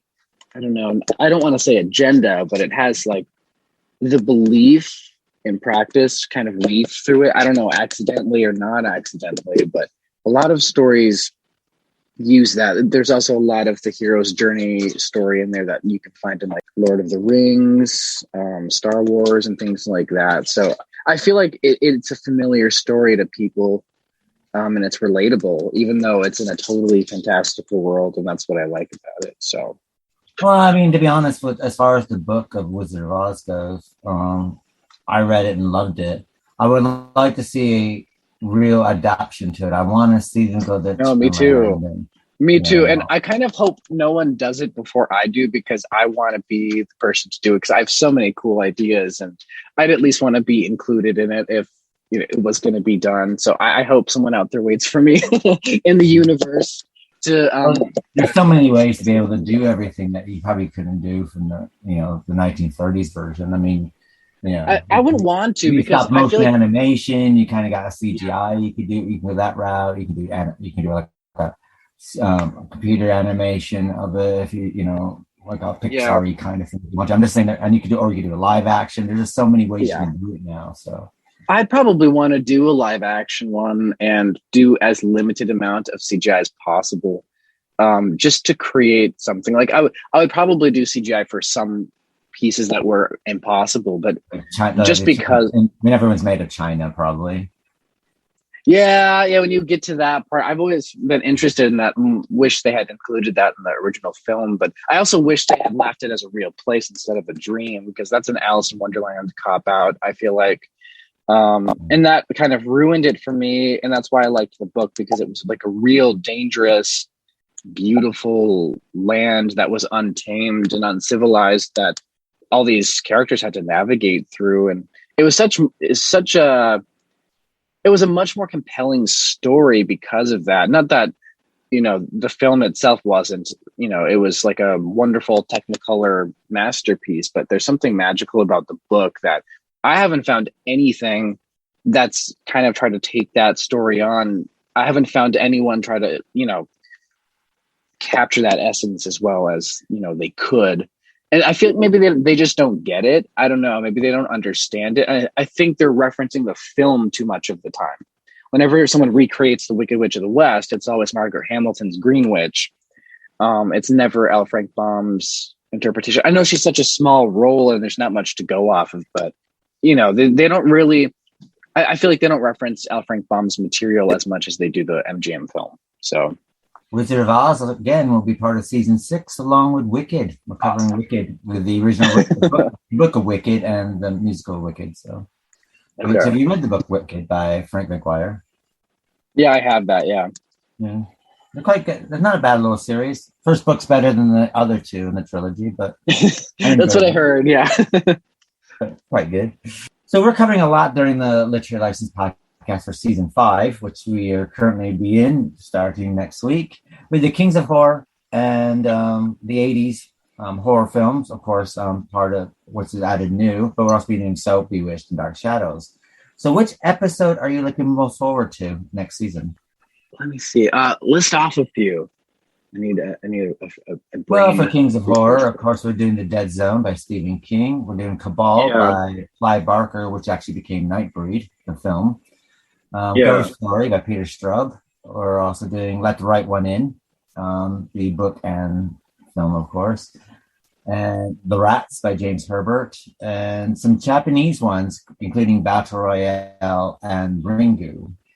80s horror, we're ranging everything from Killer Clowns from Outer Space to Scanners and Videodrome. And we're also covering Night of the Comet, But of course, we are covering the Bewitched because the Bewitched will be going into the Tabitha years as well, and of course, Dark Shadows will be winding up Dark Shadows by the end of season 5 as well.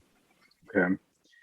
Well, I'm always a big Stephen King fan, at least of his initial work, especially because there's just something special about a lot of those stories that I grew up reading and films that I watched. So I'll look forward to doing his. Are we covering the book and the series? Is it like a book to screen one? Yeah, or is it just Dead Zone, the book, and Dead Zone, the David Cronenberg from 1983. Okay. So yeah, that one's definitely something I'm looking forward to the most, I think. And I've heard a lot of Battle Royale. I actually haven't seen it yet, but I've always wanted to. I actually heard I heard it was one of the films that influenced the film Sucker Punch by Zack Snyder, which I actually really enjoyed. I know it got bad as well. Oh yeah, that's true. Actually, maybe I mixed that up. But yeah, Hunger Games was good, I guess. But yeah, Battle Royale is something I'll definitely have to check out, and I'll probably be on that one too, just because it'll give me a reason to watch something new. Honestly, these podcasts also give me like new material to watch, so I appreciate it for that too, because sometimes I don't think of things or know how to look for like older horror films, and everyone just like knows all the best ones to watch. And it makes horror today kind of look half par or subpar. Now, you've been doing podcasting with us for over a year now. So what do you like about podcasting? I don't know. I just get to get my nerd on, because I don't always get to just talk about this stuff with anybody. And it's nice to have a place where people not just want to talk about it casually, but like really dissect it and really get to know like some of the directors or the actors that, participate in some of these shows and movies. But like really analyze it, in all those various ways that you do. I always like to discuss, like, if you were to take this project on now, what changes would you make or what would you add to it? Because, as an aspiring, I don't know, I want to do probably more TV than film, but I'd love to do either, frankly. I always like to think about those things because some of these projects that I would love to, that I grew up with, I would love to bring into this world and make it into something other people could appreciate the way that I was able to as a kid or something. So yeah, I guess that's why I like doing these podcasts, because I get to talk about that stuff. And then I also get to see new material. And, you and Vicky are like friends and family to me. So it's, I do enjoy it for that reason as well. And so is everybody else, but you guys were the first people I was introduced to. So yeah, it's like a special little thing for me. Yeah. And what's your favorite quote or saying? Do you have like a favorite quote or saying that kind of gets you through life? Oh, hard work beats talent when talent doesn't work hard. That's something that I always think about in the back of my mind, I guess. I don't know why, but I feel like it keeps me on my toes. Like if I feel like I'm not doing a good job on something, or I don't have the talent for something, I just try to work hard at it. Or I try to push myself to be more talented and practice on things that I'll always have time for, I guess. I don't know. That one's always stuck out to me. I actually think I read that in a Tim Tebow book. Do you have a special message to our fans? Something that might have changed your life or something that drives you forward? I mean, honestly, it's like film and TV that does that. I know that sounds weird, but art in and of itself has always been something that has like driven me in my life, because especially like with fantasy or like fairy tales and stuff, there's always these characters that you can identify with that go through hard things. And even though they're not real people, somehow just watching them or listening to their stories and seeing them go through something gives you the motivation and the strength to be able to do that yourself. Even though the character could be a superhero, you could still identify with aspects of their journey. And if they can get through it, you can get through it. So I think, telling those kinds of stories are really important. Even though to some people they're kind of silly, there's stuff in there that really matters. Like it's substantial to talk about those kinds of issues, I guess. And, you know, watching older Disney films too also kind of helped me because, you know, I didn't always have an easy time of it. Me and my family struggled a lot with like my father. That's all public info, so it doesn't really matter. But so we all kind of banded together and, you know, would watch these things, all these classic, good feeling films and TV shows. And that's kind of how we got through it, I guess. And I always related to a lot of these characters, and it just sounds silly, but sometimes when I, you know, would struggle, I would look at even older Disney characters or, you know, like Luke Skywalker or Superman or Dorothy from The Wizard of Oz and be like, you know what, these people all had their own journey. Let's see if we can get through this too. And yeah, it always did something powerful.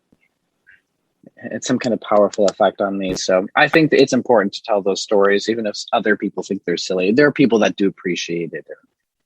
I think what I would definitely say is if you do think it's silly and you can't relate to it, try to look at it from a different perspective and try to see the importance in a different way. Try to find a way to relate to it, you know. And one thing is what they all have in common is they're always moving forward. Exactly. And that's what you need to do. You need to move forward. You need to, you know, we all have metaphorical monsters in life to face. And we have to fight those rather than, you know, people like to stay a little too close to their white picket fences and stuff. And it's like, don't be afraid to venture out, because taking risk is usually where you're going to find success. You might not right away, but if you have something in life that you want to do, that you feel like you were born to do, go out and do it. You know, listen to the call to adventure. You know, all those very cliche phrases are very true. You know, just you have to go out and do them. Because otherwise, if you allow yourself to be controlled by fear and you never do anything in life, you're always going to live with regret. And if you don't go after your dreams, regardless of what other people said, because you're afraid of, you know, not having a safety net underneath of you, or you're afraid of, you know, not having support of people. It's like, you just have to try it. You'll find people who will support you for everything, through everything. And you don't want people around you that aren't going to support your dreams and goals anyway, people who don't think you're capable. You need to have the right kinds of people. I actually have a Wizard of Oz mug that says, it's not where you go, it's who you meet. It's the friends we meet along the way that help us appreciate the journey. But also sometimes it's on the journey where we meet those kinds of people that we need to have in our life. I feel like people come into our lives when they need to. I'm someone that doesn't believe in coincidences.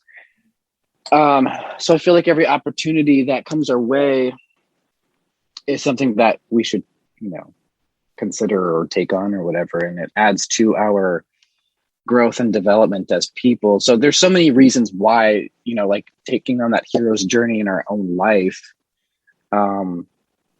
is such an important thing, because I think it helps us become who we're meant to become, the best versions of ourselves. And even if you're not going far, you know, from your hometown or whatever, I don't know, it's such an intuitive thing, but I think we should all try to go on that journey, even if it's just to find ourselves or whatever.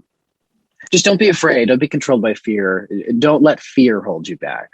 Now, as you know, on this journey of life and this journey of Earth, that we're only on Earth for a very short time. So when your time has passed on this blue marble that we're spinning around on, what is the one thing you want to be remembered for? The one thing I would like to be remembered for is, I guess that I took risks, you know, that I did what I thought I should do, and I didn't let anything hold me back, and that I didn't live my life in fear or regret. And that would be an example that I would want to bring to everybody, because I feel like a lot of people, I've heard so many people's stories, like older people that wished they had done certain things in their life and they just didn't. And so they live with this kind of melancholy regret. And I mean, that idea terrifies me. And I don't think anyone should live that way. So me in and of myself, I mean, that's like one of my biggest fears is living with fear and regret that I didn't try to go after my dreams, my goals. And I don't want anybody to feel like that. I want everybody to, you know, go out there because everyone's talented in their own way. Everybody has something they want to do. And so I would want something on my gravesite to let people know that they should go out there and just live their life without being afraid. And I know that sounds so it sounds so repetitive of what I just said, but that's something I strongly believe and, you know, think about like every day. Well, my grandmother always says the worst thing anyone can ever say to you is no. And if that's the worst thing anyone can do, I mean, that doesn't stop you from trying. Exactly. I guess we'll see you on Bewitched. Jesse Foltz, co-host on the Bewitched and Dark Shadows, and he also, from time to time, passes on over into the other episodes. So I want to thank you for joining us today, Jesse, and we'll see you at Bewitched. So thank you again. Thank you for having me. I'll see you next time. Hello, welcome to the True Relations Podcast. This is the Getting to Know You section, and today we're getting to know Leandro Gazzi. And I'm sure I pronounced your surname wrong, Leandro. So how do you say your surname? Gessi. Gessi? We're always massacring names. Him more than anybody else. He was introducing Godzilla yesterday, and he massacred everybody's name in Japan. Probably he's not going to listen to us anymore. You give me a language, I can speak it, but I will massacre it. Hell, I even massacre English. So that's part of my charm. So, Leandro, on your spare time, what do you do for your spare time, or what do you do for a living? Well, recently, I have just changed jobs. I'm working as a site manager / caretaker in a school. These days, I'm not having much time left. I'm reading, catching up, watching movies. I'm doing a course about the planets. Oh, neat. I'm working. I have to go back to the gym, but I haven't done it yet. And I have a big development. Do you have any social media or website in particular you want anybody to follow, or you just want to?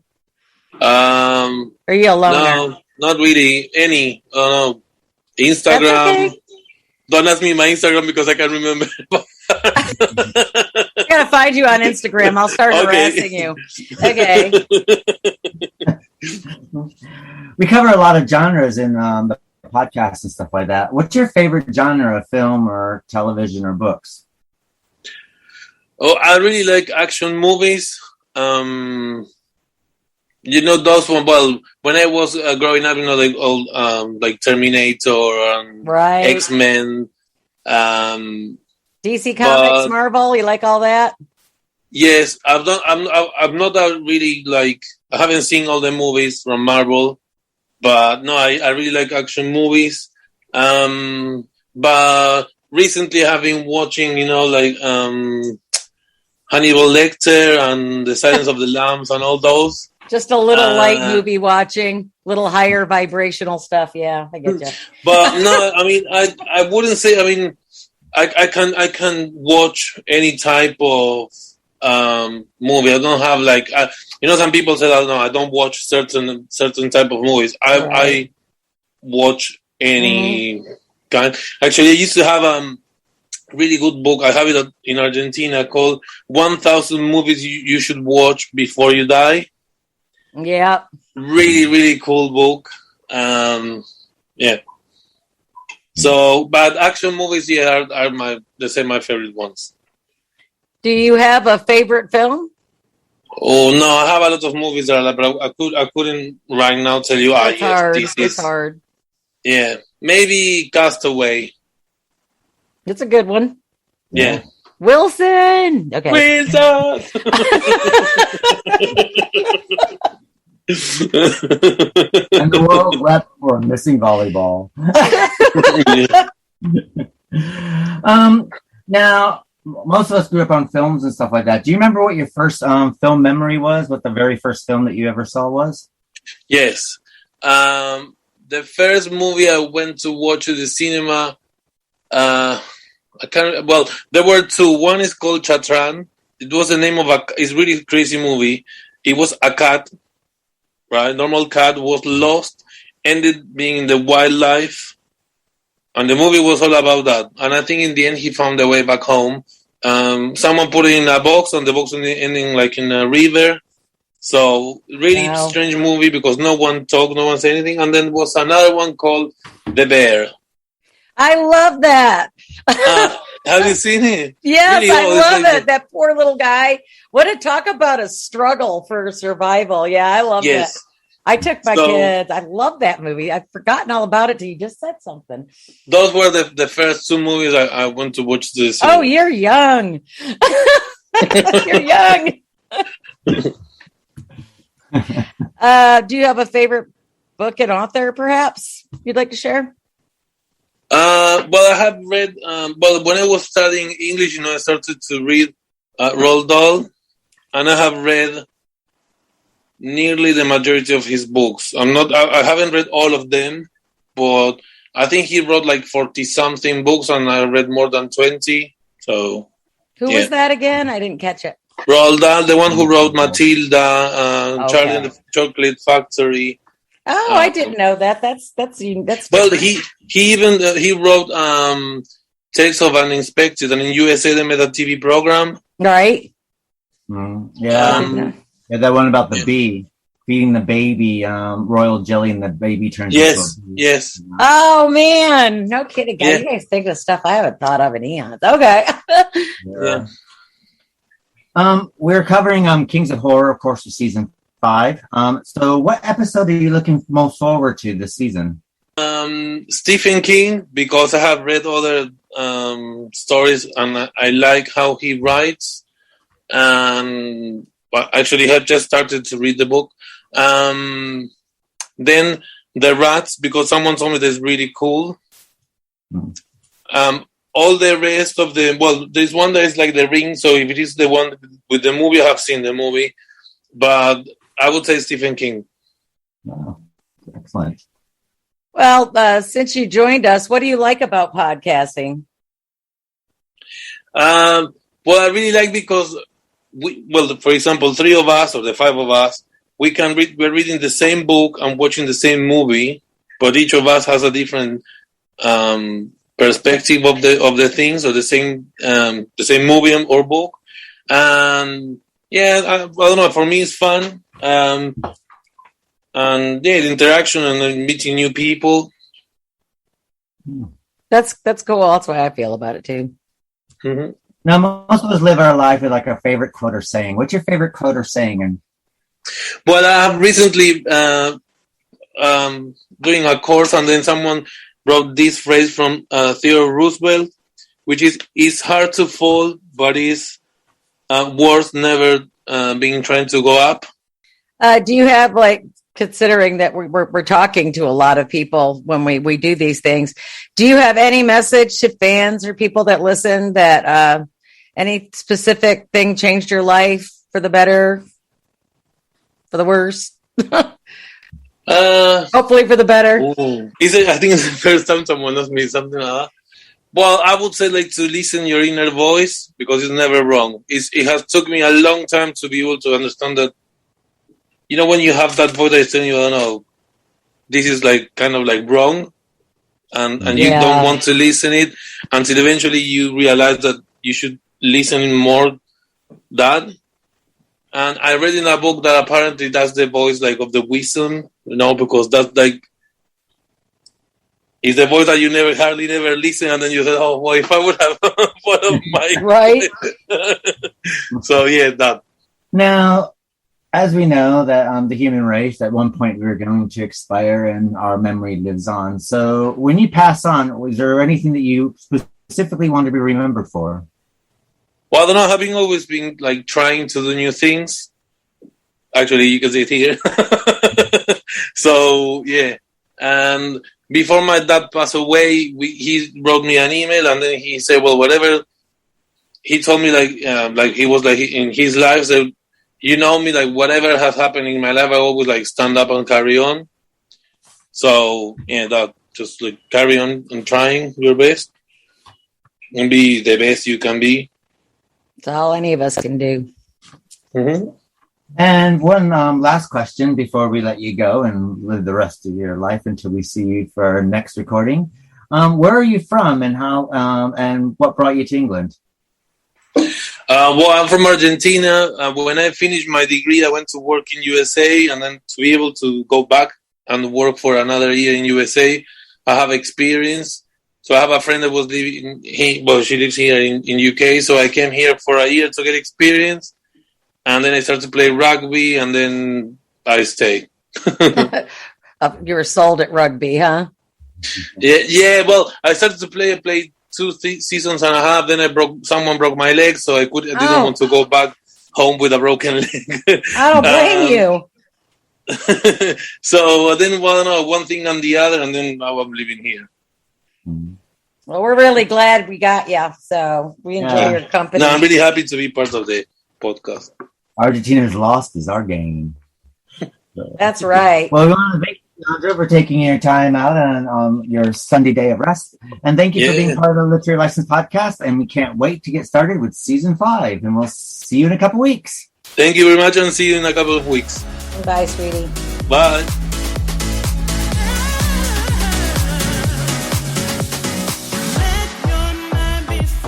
Hello, welcome to Literary License Podcast and it's the Getting to Know You interview with Joe Rendazzo. Hello, Joe. How are you? Hey, guys. Great to see you again. Always good to see you. So, our first question to you is, who are you and what do you do for a living or on your spare time? And what do you want people to know about you? Who am I? A writer, also still waiting tables, still bartending, still doing all that good stuff. What do I want people to know about me? I mean, I don't know. I'm kind of an open book. I feel like if you know me well enough, I feel like you know enough about me. I've loved films for, a long time. Like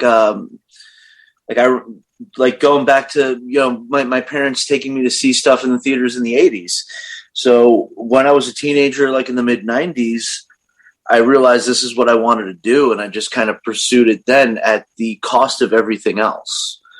And how successful that is, we can figure that out another time. But as of right now, pretty happy with most of what I'm doing.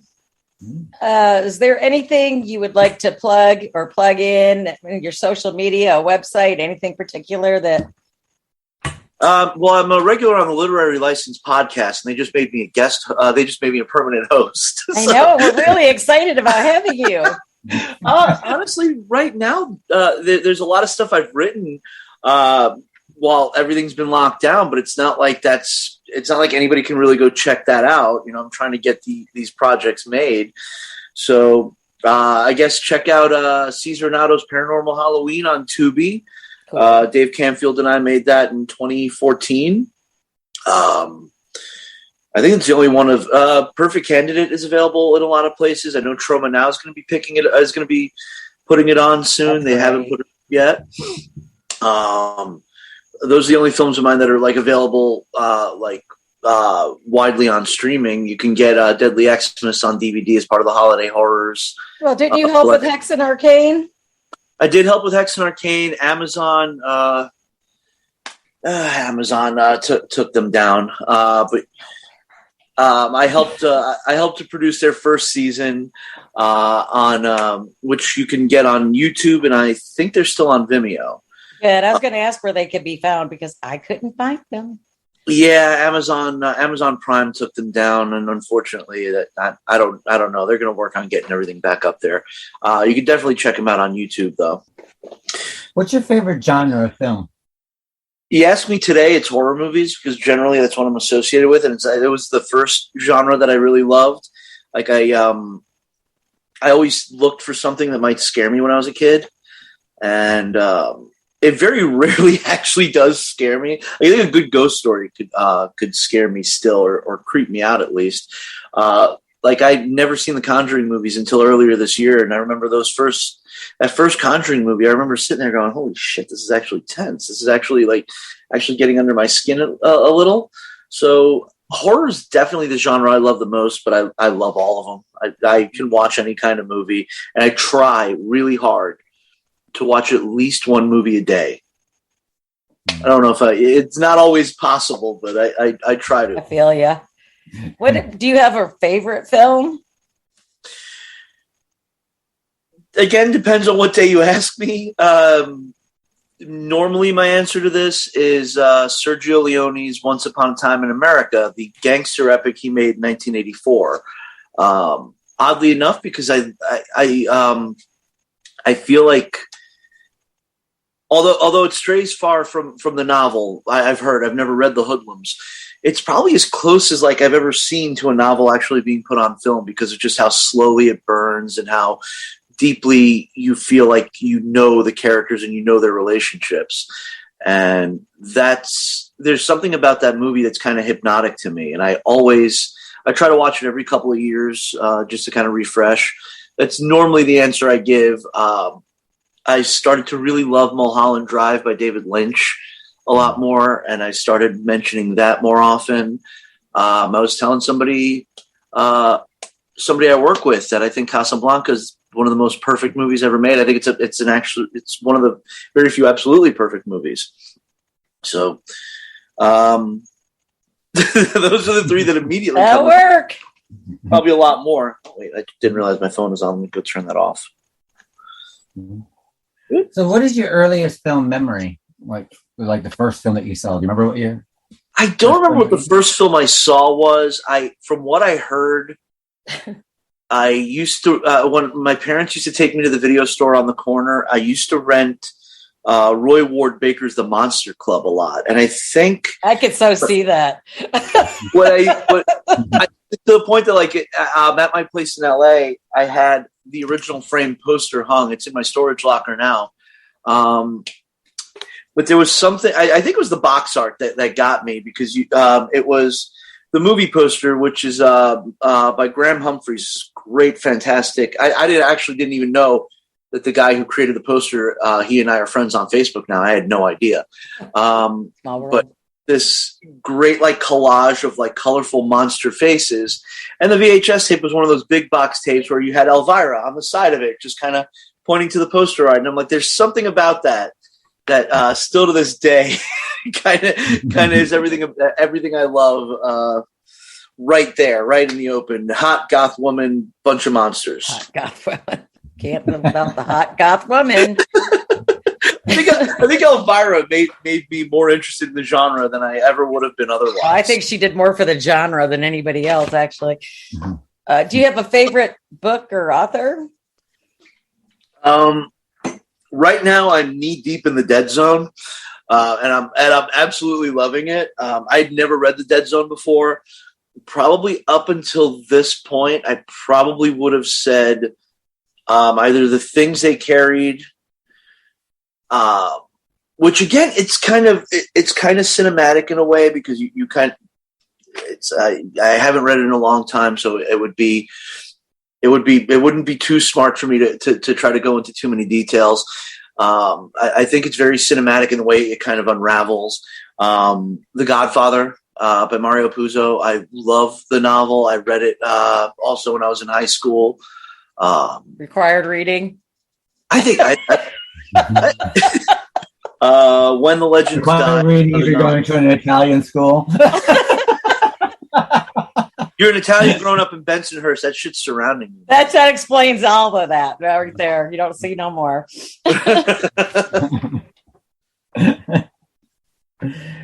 What episode are you looking forward to in season 5 of the Literary Lessons podcast? Season 5 is the 80s? The 80s and the Kings of Horror. Horror, yeah. Yes. Probably Ghost Story, because I never read the novel and I really enjoyed the movie. The episode with the Changeling. That's one I'm really looking forward to, because I absolutely love that movie, and I can't wait to talk love that movie. Those are Night of the Demons also. Kevin Tenney is a dear friend. I absolutely love him. I love that movie, and I cannot wait to talk about it. So it's probably those three are probably the ones I'm looking forward to most. Actually, I was reviewing Ghost Story month, and it's like Ghost Story, and then of course we're doing the Changeling in the Fog, and it's like we're bringing old Hollywood into the into the 80s. It's kind of funny. It is because you have oh my god, why is his name? Al Holbrook, Yes, Janet Leigh coming into the Fog, and what is Mervyn Douglas? Mervyn Douglas is who I was thinking of. I was like, I just Ghost saw Story? him being there. He was a Ghost Story, correct? And the Changeling. And the Changeling. Oh, that's Yeah. right. He played the old codger, the rich old codger. And I Oh, just wait, he was the watched- brother. That won't get into that, though. Don't And get me going. I just watched him in the James Whale's The Old Dark House. So yeah, I absolutely He I pops love it. up every. I don't see him in a lot though from back in the '80s, but he did pop up in. And a he few. died. He died right after the Changeling. So Yeah, I was gonna say he died in the early '80s. That's why you didn't see him much. 82, Of that. 83 when he died. He got to do the Changeling and Being There right before he died, which are two fantastic. Oh, okay. What a shame. At least he Being went out There. with. Oh, I love that film. I got that on Blu-ray. Which But one? Being There with Shirley MacLaine, Mervyn Douglas, and Peter Sellers. I love Shirley MacLaine still. A lot of she's been quiet though. Yeah. Well, I feel like a lot of people that we grew up on aren't really working much anymore. But No, they finally got smart and retired. Living the good life is what I want to do. Well, they're all kids in their 70s to 90s now, so that probably Living the good life and chilling. Yes, exactly. like Joe Pesci and Gene Hackman, they only come out and work when they want to. And They I don't imagine have Shirley to- MacLaine's probably just waiting to come back in another life. So This is true. Don't be making fun of my girl. Okay, do you have a favorite quote, saying that you like to impart? I can't think. You see, that's the one that's like I couldn't think of one just off the top of my head. Maybe the wit and wisdom of Joe. I don't like to quote myself. I feel like I would have pretentious if I quoted myself. But yeah, like when I was looking over the questions last night, I was doing this while I was working at work, so I was kind of looking over going. I can't even think of what I would say because I mean I just try to try to be on the fly and just be natural and stuff like that. I guess it would always depend on the situation, but I can't think of any quote or saying that like just stands out to me. I mean, I guess maybe just be good to each other, which we really fucking need. Really, we really need a lot of that right now. Yeah. Oh my God.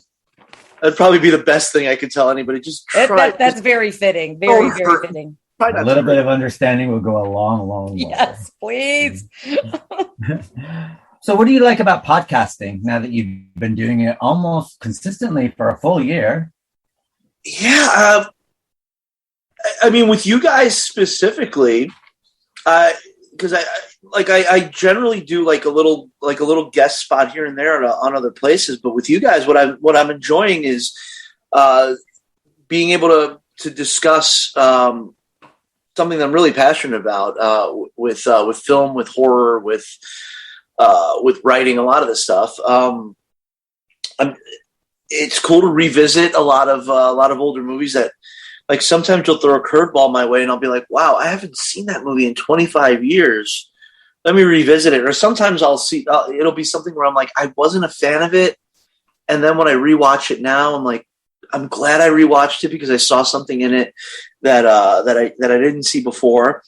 And I find that in general, film criticism, I feel like Vicky and I spoke about this a couple months ago when Joe Bob Briggs showed Sledgehammer and Things. I feel like people are way too harsh on a lot of movies. They Like, that was were harsh, the worst but wasn't movie that I've the- ever seen. Wasn't that the VHS edition? Yeah, those are the shot on It was painful. You knew it was. It was a little painful. And I feel like more people need to watch movies like that before, like the other day, I forgot what I was watching.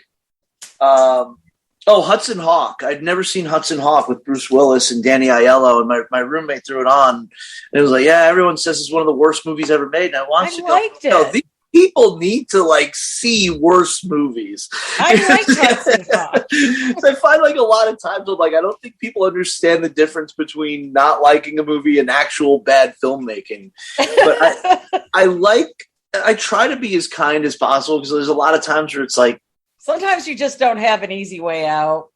Just like they but you know tried. what? It's You tried. entertaining. Like the worst thing I think you could do is make something completely boring, because sometimes even inept it can be a lot of fun. Like I just went to see Hobgoblins last week because the guys from Riff Tracks did a live riffing of it. And I was like, I love Hobgoblins. It's a fucking terrible movie, but it's entertaining. Like, if anybody's like, this is the worst movie I've ever seen, like, you have not seen the bottom. You have not seen the true bottom. I feel like with a lot of the movies, like, even if there's something that I didn't like, 10, 15, 20 years ago, if I rewatch it now with a little bit more perspective into how much worse it gets. And also having made films now, having made a handful of films that have been released in the last decade or so, realizing how much of a collaborative effort it is. And it's a miracle that any film ever gets made at all. Last year, it was one of the, I hosted one of the virtual, my brain is so fried from work yesterday, but I hosted one of the virtual events, online event. Yeah, I hosted, And I remember the first thing, because it was for a film festival in Milwaukee, I remember one of the first things that I had said was the fact that any of you are here or have your film in this festival, whether the film wins anything or not, or if you just wrote a screenplay, you fucking did something. Yeah. You actually did something, and that's more than a lot of people will ever do. A lot of people can talk about wanting to do something. Last week, one of Shanta's friends was texting me, asking me about his friend has a screenplay idea that he wants to pitch to Troma, and I told him, like, don't come at them with ideas. Write the screenplay. If they don't want it, you can, maybe it'll never get made, but at least you have something tangible. Anybody can sit here and say, I have an idea. That's true. Very few people actually have the follow through to make it happen. And if you've written a screenplay, if you've made a film, if you shot a pilot for a web series, whatever you've done, no matter how small you may think it is, no matter how insignificant you might think it is, you've actually created something. You've taken that next step in actually making something. And that's something that I think needs to be commended, regardless of any perceived quality. Understood. I mean, exactly right. I mean, even if something happens in your lifetime, it doesn't find its audience. It might find your audience after your lifetime. Something to do, you know. It seems like all the great artists weren't discovered until after their death. So when the people in power didn't have to pay them anymore. That too. That too. Depending on where the rights went. Yeah, and your work's worth so much more after that as well. You'll never reap the benefits of it. But. No, somebody else will, though. That's all that matters. That's all that matters. Someone in charge of your estate might. Do you have a message to our fans that listen to us that might have changed your life? Anything that was kind of groundbreaking for you or epiphany wise, kind of? I mean, I think it's just the idea that I try not to let, like, if you like, I noticed with a couple of people sometimes, like, I'm one of those people that when I get passionate about something, I dive into it, into every depth of it. Like, I'm probably one of those people where if we sat down and watched a movie together, I'd probably be annoying because I'd be like, oh, that's when this, and this. Yeah, at this point, this, and this has to happen because the story needs to move into this realm. And that there's two kinds of people. There's the people like me that when they see something and they see how it's made, we embrace it. And then there's the people who get so passionate into something, they jump into it and they end up, it ends up kind of ruining it for them. Try not to let, if you're passionate about something and following it, try not to let the fire and the spark go out, because that's probably the worst thing in the world. I enjoy the construction of a story and the construction of cinema. And like I said, I am one of those people that'll be like, yep, it's 5 minutes in. That's usually when we start to get a feel for what the arc of the story is going to be. 12 minutes in, that's the inciting incident right there. I'm one of those people that my brain is constantly going like that.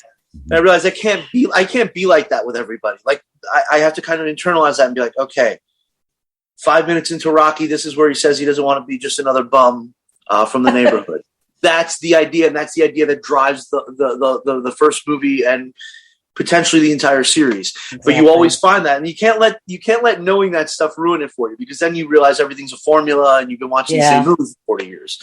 But you gotta. I feel like you chase after it and learn how everything's done, learn how to do everything the right way, and try not to let it completely put out the spark. That's probably the best thing that I can think of. Well said. So when your time has passed on this earth, what is the one thing that you want to remember for? I hope it's just that, I don't know. I mean, like, I guess ultimately in the grand scheme of things, maybe, hey, he never did anything to really hurt anybody. I mean, what else can you really want? But I guess you don't want to be a decent guy. It's all you can do is be your best. Yeah, you don't want to be remembered as Hitler. You don't want to be that guy. You don't want to be remembered in that. You want to keep some good company. You want to make sure you have the book and movie rights. When I set the bar that low. If you're going to be remembered as Hitler, you want the book and movie rights. yeah, this is right. There you're right. Always thinking for everybody. There you go. I want if I set the bar that low, it wasn't as bad as Hitler. I want the TV movie with Zac Efron. I mean, I guess if I'd like to be remembered for anything, it'd be I would like to have something. I would like to make something that's really great and really resonates for generations to come. Not everybody gets that chance. I've made my peace with the fact that, like, that may never come for me. It may not. I will keep plugging away to try to get something to that level, but I'll settle for he wasn't as bad a person as Hitler. That'll work. Well, it's good to put that, the bar low. So I think you'll be good. That's right. You can only have high expectations now. Yeah. I've killed considerably fewer people than Hitler. Joe won't be opening fire on a crowd anytime soon. No. Don't be worried about Joe. Okay. So, one final question, just to round up everything, is that you now live in Chicago? I'm in the Chicago suburbs right now, yeah. Chicago. And where did you grow up? Brooklyn, New York. Oh. I knew that's why I liked him. Well, I think we're all native New Yorkers here, right? Basically, yep, New York State. And then Tom is from Brooklyn as well. John lives in New York, but he's from California. He's from California now in New York. He did the opposite jump of what I originally did. I find myself now in the burbs for now. I'm hoping to be able to afford to live in LA again soon. I lived in Chicago for I like a while. the burbs. I'm bored. I like heading out into the city as often as I can. Evanston's not as exciting as a John Hughes movie. And where I work is literally like a couple blocks away from Shermer High School. So it's strange, man. It's a culture shock when you grow up in like a lower middle class Brooklyn neighborhood, and you don't ever think you're poor. Because we weren't poor. We never starved. We never, my parents. We had what we needed. Yeah, we had what we needed. But then when I come out here and I see, like, holy shit, man. It's like North Dallas. It's a vulgar display of wealth. It's just ridiculous. When I see, like, how people live in like Northbrook and Glencoe and like this area up here. And it's always north. Have you ever noticed that? It's always north. They're never south. Yeah, I mean they're all along the Great Lakes here, and that's but the Great Lakes are beautiful, though. You have to admit, they are. I love. I mean, Evanston isn't as boring as like the other burbs. There's actually stuff to do in Evanston because it's a college town. You got Northwestern, but like I'm living in Palatine, Illinois, right now, and there ain't fuck to do out here. You need to get out more, Joe. I try to. I mean, I was getting out and doing a lot of stuff. I was hosting events for Troma. I was doing stuff with them. And that was great. Everything, just the whole world just kind of went into a little brief reset for a while. But hopefully things will pick up again. I see that Troma is not wasting any time. No, they're not. And I started submitting some of the screenplays I co-wrote during the lockdown. I taught my roommate how to write a screenplay, and we knocked out 2, and we're working on the 3rd and 4th. And I started sending them out to competitions because I'm like, let's see if we. I would love an excuse. Like I'm going at the end of this week. I'm going to enter it into a competition in Louisville, Kentucky. I don't care. I'll go to Louisville for a film festival. I will go anywhere. Like, I just want to like actually like get out again. Like I miss being able to like just hop on a plane and be like, I'm going to LA this week to do something. I was supposed to be working on a movie in San Francisco last year that got pushed back and pushed back and pushed back and then never happened because of COVID. Lloyd invited me to work at the Troma booth at Comic-Con in San Diego last year, and I was looking forward to that, and that became virtual. So I just want to get out again. I'd kill to do something like that. That would be great. Right? I was like, oh my God, this is so amazing. And of course, when that opportunity presents itself, the whole world goes to shit. Well, I think I think we're starting to get back to the swing of things. I know that film festivals here are starting to open up again and stuff like that. So absolutely 2022. So Joe, I want to thank you a lot. Of course, Joe will be joining us for our 2-for-1s, and he'll also be doing some guest co-hosting on some of the Kings of Horror. So we'll see you for your next episode for Dead Zone. That is the next one. Wow. Yeah. I got to revisit the movie soon. I love the Cronenberg movie, and it's another one I haven't seen in a long time. So yeah, it's excellent. You got a month of Cronenberg. So there you go. Yeah, we do. That's right. We got Videodrome, which actually I just watched Videodrome last year, and I think Scanners. Yeah. So yeah, that'll be cool. I just like when the heads blow up. That's my part. Oh, and James Woods. James Woods is in Videodrome, and he was in my favorite movie that I just mentioned at the beginning of the podcast, Once Upon a Time in America. He's really great at playing a sleazy motherfucker. He is. He is. Acne scars go a long, long way for that. They do. So, well, we'll leave you there, and we'll see you in a couple weeks. Thank you. Thanks for having me on. Bye, Joe. Bye. Hello, welcome to the Literary License Podcast, and we're doing our Getting to Know You segment of Craig Johnson. Hello, Craig. Welcome to the Literary License Podcast. Hello. Yeah, thanks for letting me join, and it's good to join you guys. We're glad you're here. Now, Craig will be joining our Kings of Horror episode, and he might be guest co-hosting on some of our other episodes. So, what we thought we'd do is introduce yourself to everyone. So, Craig, what do you do in your spare time, and what do you do for a living?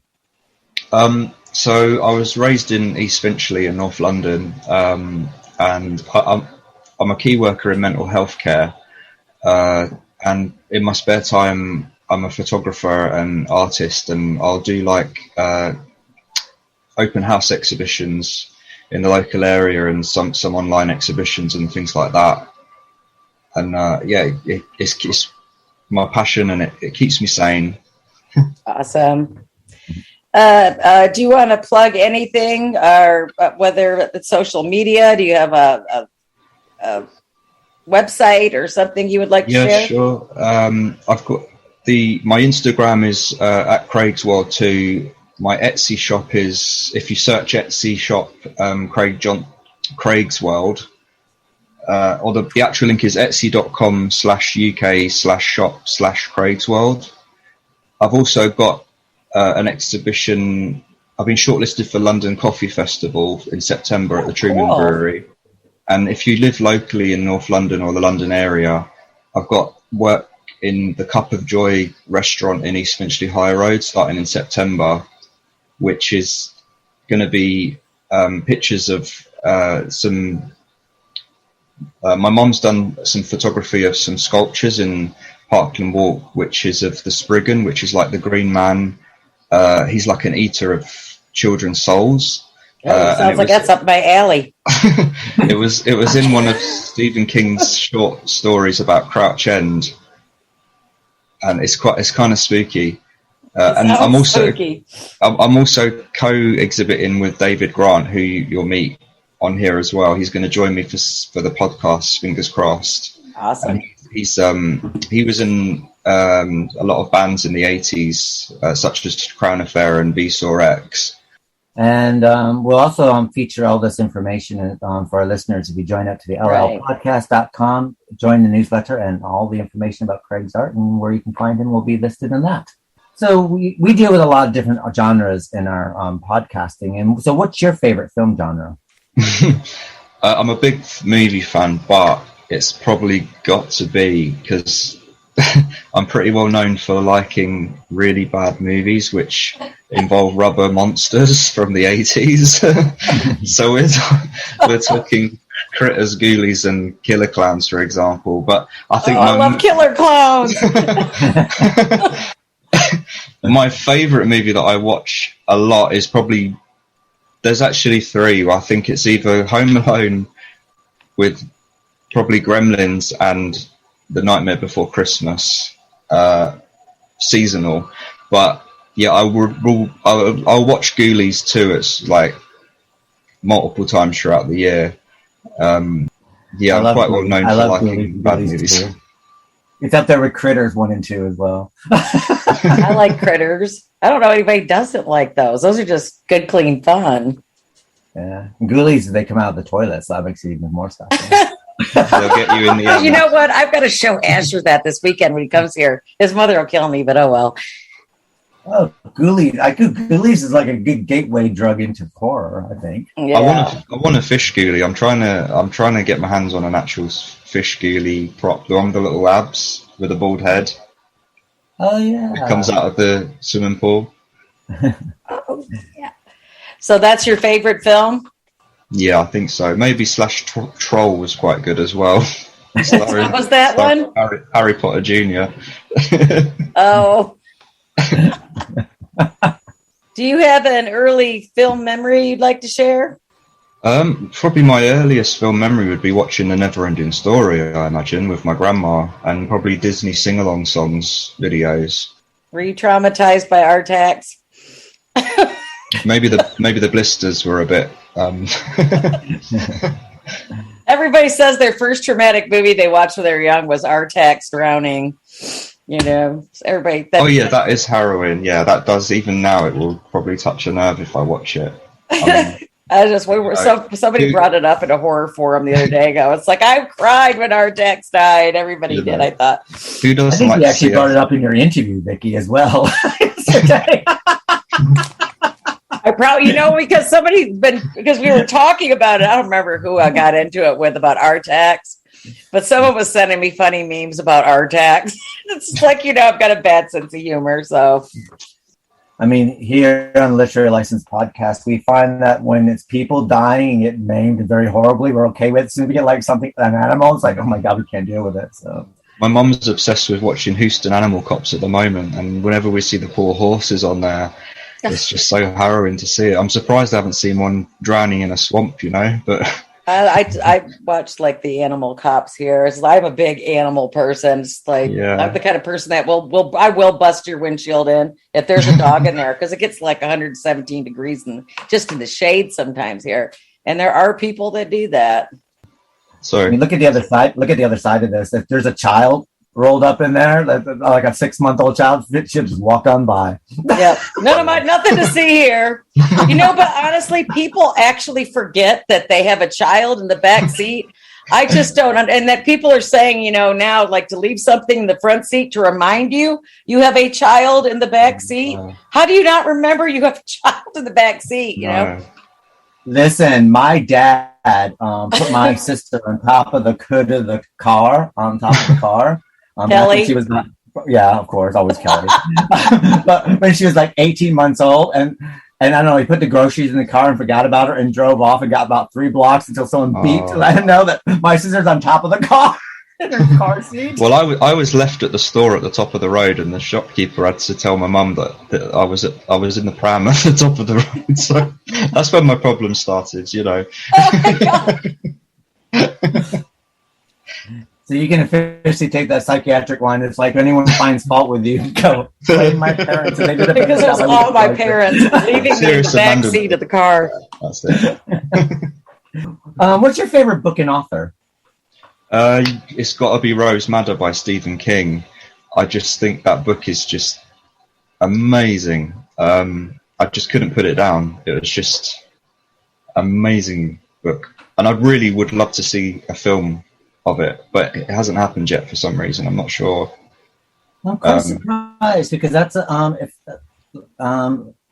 me if I'm right. That's the one about the woman who has the abusive husband, and she goes off and then she ends up doing audiobooks with the painting. Yeah, and the Matador, the Matador. Yeah.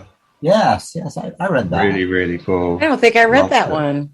Oh, it's amazing. Which one is it? So good. Rose Madder. It's actually one of his. Is it novella or is it a novel? Is it like thinner? Is what I mean, kind of, sort of. I would sit there and say it's probably more. It's the same size as Dead Zone. Yeah, I've never heard of that one. It has this like fantasy side of it that is interwoven into it as well. Gotcha. I sit there and say it's really well. I remember that one actually. And now that you mentioned that, I haven't thought of that for years, but now that you mention it, it's very vivid in my mind now. I just can't place that one. Yeah, definitely check it out. It's a really good I will. Do you have any particular episode you're looking forward to doing this season? When I saw the list, my eyes just was like, my head was going to blow up. I was like, some of the films is like, oh yes, Killer Clowns especially. I know you can't go wrong with it. Someone said they're doing a reboot of Killer Clowns. I really hope. They're doing a sequel. The original directors and writers and producers of Killer Clowns are going to do an actual sequel. It's not a reboot; it's a sequel. Oh, thank God! It's like, please don't. No reboots. And what else were you saying, Craig? Well, anything Clive Barker, really. I'm going to try and do as many as I can, work permitting. As long as I'm not working on the weekend, I'll definitely be there for that session. Well, the Kings of Horror we actually do on a Saturday, but our 2-for-1s, 80s, we do on a Friday night. Okay, that's cool. So you've done podcasting with other podcast platforms, and then you're actually joining us for season 5. What do you like about podcasting? I like just expressing my opinions of what I like, but also finding out what other people's liked and see if they like the same thing or similar stuff, and just enjoying the experience together of reviewing something. It's fun. We thought it was therapeutic. I think it's therapeutic because it makes me feel better the rest of the day. Especially if someone, they all agree with me. Bob Hoskin said it's good to talk, right?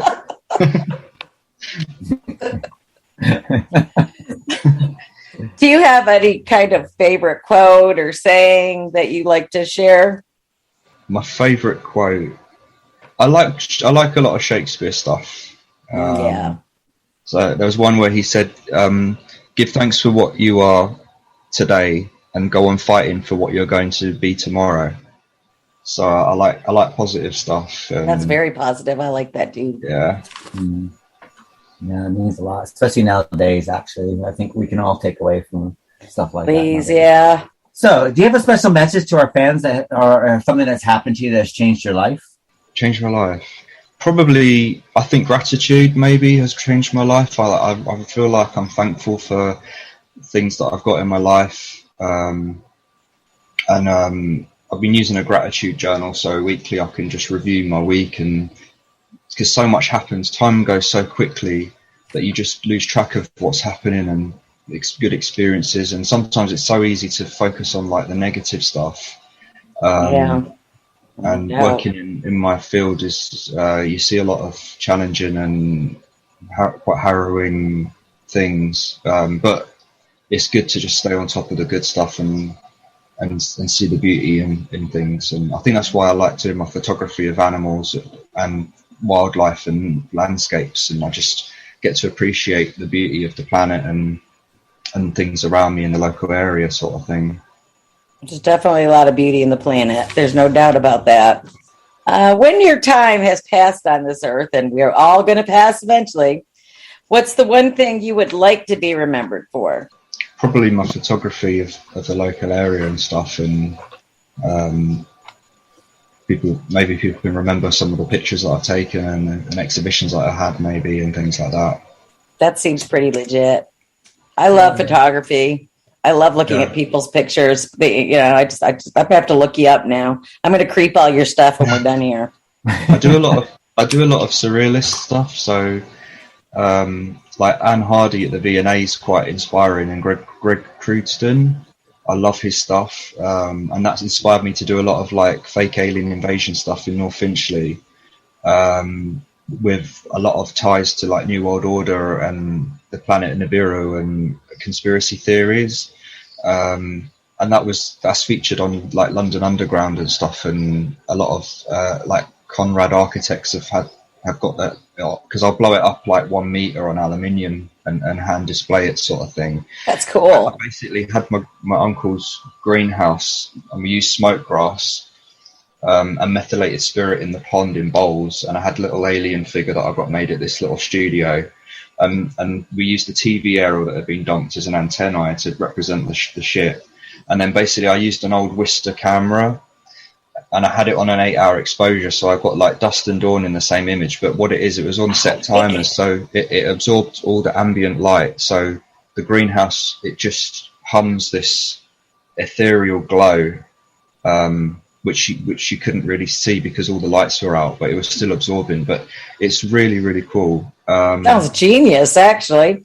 And I did another one, which was like a modern take on The Wizard of Oz, where I used my uncle's garage and I put 2 legs sticking out with with black and white tights on, and I've called it The Witch is Dead, which is like a modern take on the ending of where the house falls on the witch.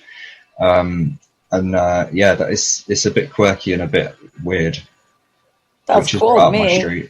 I'm definitely creeping all of your stuff. I don't do normal. Well, I can do. I do a nice flower. Normal's boring. It's the personality and individuality that always speaks volumes. So. Yes, it does. Can't give that up. You can Google, if you Google greenhouse gas and Craig Johnson, you might find it online. I'm looking for you now. I like the picture. I want to see the picture of the greenhouse. That just sounds really cool. So what I want to do is remind our listeners that I can find all Craig Johnson's and all his web links and where to find his artwork and stuff like that will be available through this interview, of course, on the show notes, and also be included in the newsletter as well. So we want to thank you, Craig, for joining the Literary License Podcast, and we'll be seeing you for your first episode for The Dead Zone by Stephen King, and The Dead Zone directed by David Cronenberg in 2 weeks' time. Yeah, right, that's going to be a good one. Man. Yeah, wicked. All right. Got a lot of good people for that one. It's going to be fun.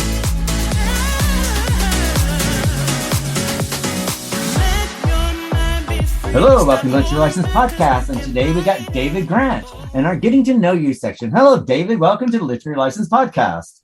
Hello, then. Thanks for having me. Thank you. Oh, David will be joining us for our Kings of Horror, and he might be sliding over every once in a while to other episodes, like 2 for 1, the 80s, when we cover the best of the 80s, or maybe, who knows, you might even slip into a Bewitched or Dark Shadows episode. You can never tell what happens to our co-hosts here at the Literary License Podcast. Sounds good. Before we're getting to know you, we'll ask David a series of questions, and our first question is, who are you and what do you do for a living or on your spare time? Okay, well, I'm a builder, but I'm also a musician, and I've been working with my friend Craig. We have he set up a site for me called Acid Monk, which has been great, and I've done some podcasting with Greek Geeks Assemble. But that's basically where I am at the moment, and just enjoying my sort of later years. We're all in this podcast. We do have some youngins. I think Craig's one of our youngins, and Jesse's one of our youngins. But absolutely, yeah, we're here to sit there and disrupt them and corrupt them as much as possible. Yes, show them the way. Now, a lot of our co-hosts and stuff like this have social media websites. Is there anywhere that you would like our followers to be able to follow you? Well, I've got the Acid Monk one. That's when I'm playing some my own songs. That's the only one really. Yeah. Okay. Well, what we'll do is in our newsletter, if you join up to www.llpodcast.com, we'll put those links in there, and that goes out monthly, the newsletter, and you'll be able to follow David. Oh, and sorry, on Instagram, of course. I guess something my sister. Instagram. I think I use my Instagram for the podcast. So it's just podcast pictures. So yeah.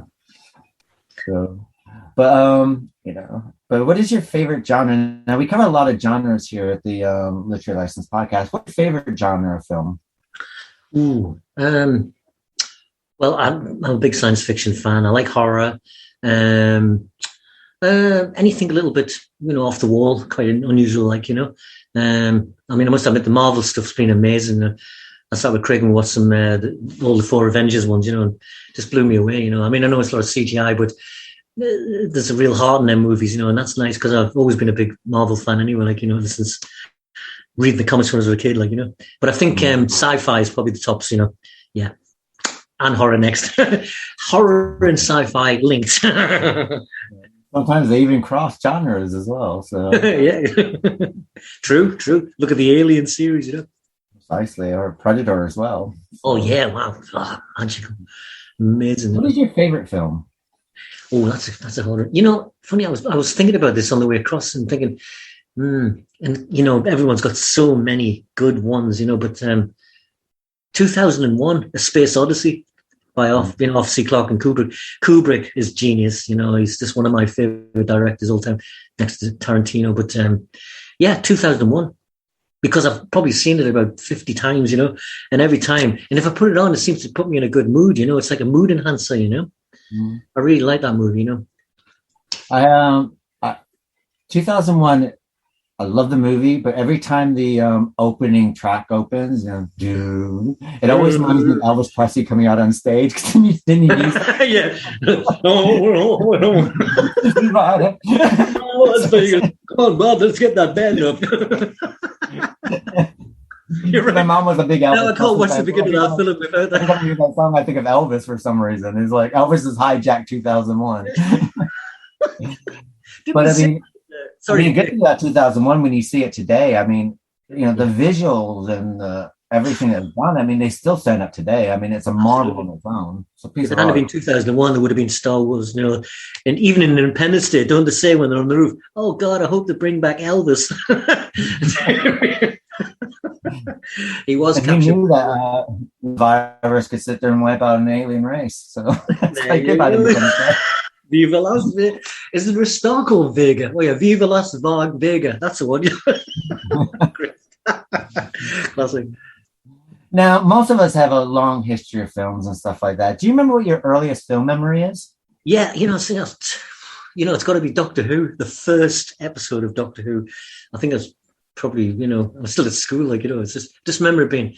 You knew it was going to be a time you're 6 years old or something, or whatever it is, but it felt pivotal, you know what I mean? Like something was happening, that opening graphics, the music, scary, the opening graphics and everything was in black and white then. But I think then was that's when I think I became a sci-fi fan, and I would say that's probably the moment. Doctor Who wasn't a big thing in America. It is now. Yeah, but I remember it used to come on after Sesame Street, in the afternoons. Okay, and I remember seeing a couple episodes. So I remember quite by it. Actually, the Muppet Show was brilliant. We were teens and it was just genius, because they had great rock stars on, that people from all film genre, really cool. Yeah, and that was filmed here in England as well. Yeah, that's right. Yeah, phenomenal when you think about it, because you always think America for some reason, but it's not. Yeah. It's an ITV production, wasn't it? So yes, yeah. And now owned by Disney. What don't they? Now we cover a lot of books and stuff. Do you have a favorite book and author? Yeah, again, I like Henry Miller. I like Dante, but I think Clive Barker, Weave World.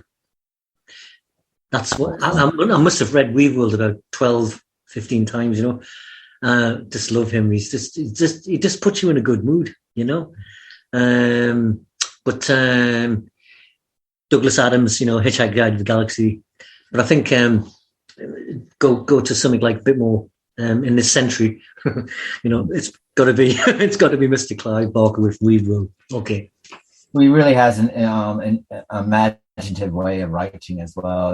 There's such an imagination, and body dysmorphia a lot as well, and a lot of this stuff sort of thing. But yeah, I believe his new book, he's finishing up the Scarlet Testimony, the Scarlet series. I think that's coming out later on this year, apparently. That's going to end the whole Hellraiser series that he's got going.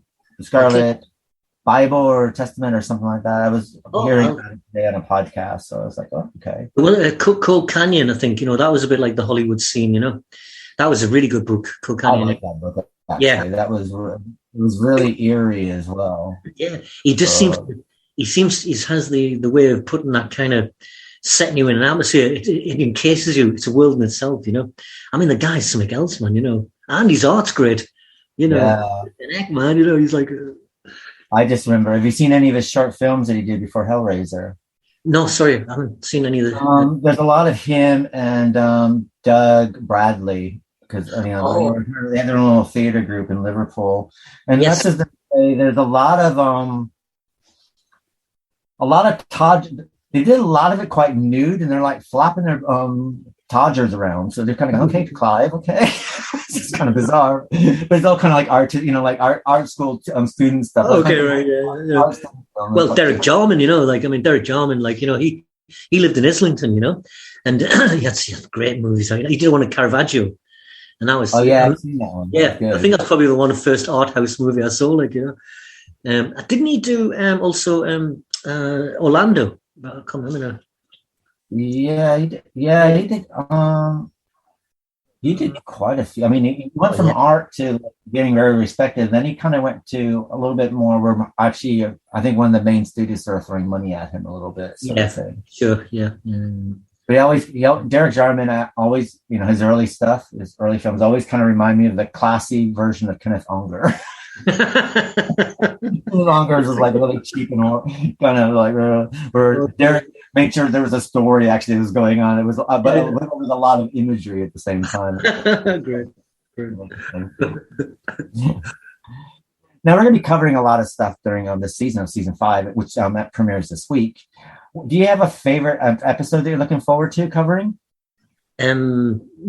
Well, anything to do with the horror genre, but talking about Nightbreed, I'm really looking forward to that one, so that's our first one, I guess, I mean, I'm pretty open, I think it's good to sort of see new stuff and all that, and, learn something, because if you just kind of go around in circles what's inside your head, you never really go any further, so I think that's a good thing. Yeah, sorry. It's a bit vague reply there.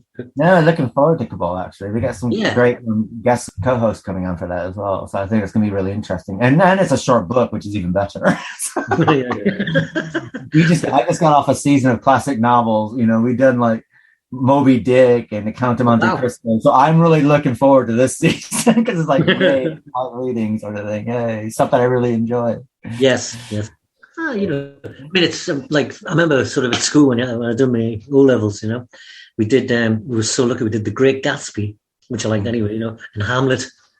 Genius, I mean, it was like everyone else is going, oh, Shakespeare's, but I love Shakespeare. So I love Macbeth. Macbeth is one of my favorites. Oh wow, isn't it something else? It's funny. Patrick Stewart did in West End, which is fantastic. Oh, he's something else. I mean, apart from he was in the Star Trek stuff, but Patrick Stewart was in the original Dune. You only had a small part, but he's I'm trying to think. I might have seen him years ago, because he only really came to prominence in the 80s, and when we first came to London, we were going to see a lot of fringe theatre, and I'm sure an audience. That's what I mean, the thing is, there are TV actors, and it's you'll see them perform on stage, and they don't. Where Patrick Stewart, you can tell that he's an actor's actor. He just, I was mesmerized, and I have to sit there and say it was raining when we went. So you got into this theater, we're all wet, and everyone's really damp, and where basically you can see the steam rising off everyone, sort of thing. And everyone just, I didn't move for 3.5 hours, 4 hours. We're just sort of thing. It was. I still want to go see The Mousetrap. I'm going to drag Craig down. I'm not going to see Mousetrap, and he said that he says that he knew from the he said from the very first scene he knew who did it, sort of thing. So Oh no, is it okay? it's quite interesting. Look, I think we're more advanced now, aren't we? Because we see so many Yeah. trailers. I think the older you get as well, that You we do. Yeah, you know, that's we start to interesting. work- Yeah, it's we quite. start That's to see quite. movies Yeah. place out the whole plot, can't you? Half the time, and it's like Yeah.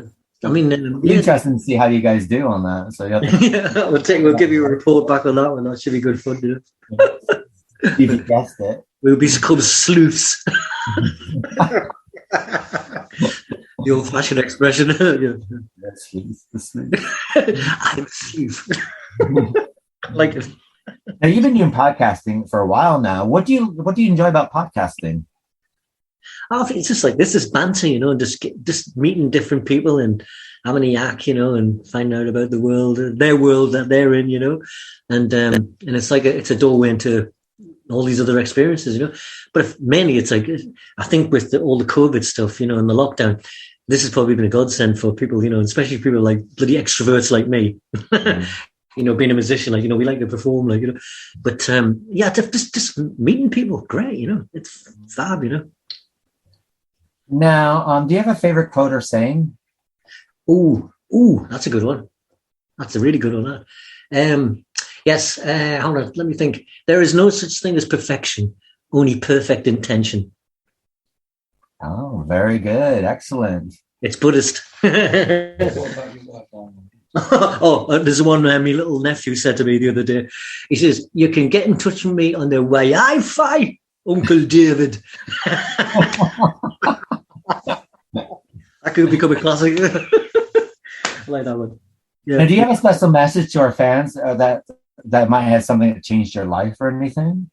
Sorry, one more time, kid. You have a special message to our fans that may have changed your life? Thank you. Thank you so much. Yeah, that would be it. Now, when your time has passed and this great big blue marble that we're all spinning around at, and one day, you know, as my grandmother says, we have two things in common. We're all born and we're all going to die. So when you pass from this mortal coil, what is the one thing you best want to be remembered for? Laughter. Because it encompasses the arts and the music and it's everything, you know, and I think it's nice. I like to laugh and I don't mind people laughing at me. That's great, you know, but just seeing people laugh, I love it, you know, and it just makes you feel good and it raises the mood and, you know. Very, very true. We could always use as the great Bill Hicks said. He says, you know, wherever you see laughter and love and music, I'll be there. So, well, I want to thank you, David, for joining the Literary License Podcast and our getting to know you. And we will be seeing David during our Kings of Horror episodes, which will be the first week of this month. So thanks again, David, and we'll see you very, very soon. Thank you, Keith.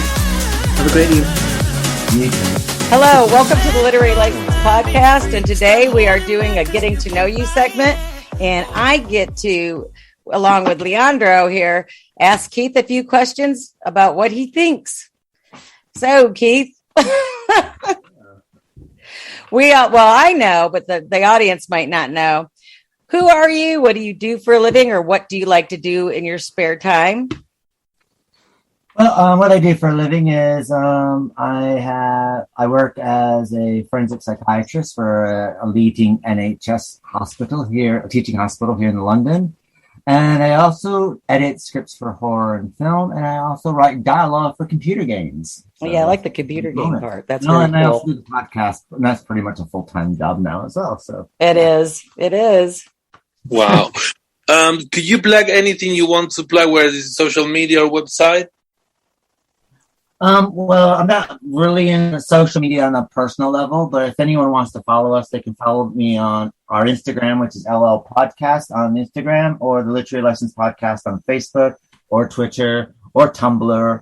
And I guess if you follow us on Tumblr, I write book reviews and stuff like that, and our book reviews and our Goodreads, Tumblr and stuff like that. I don't think there's not a platform we're not on anymore, except maybe Rumble or something like that.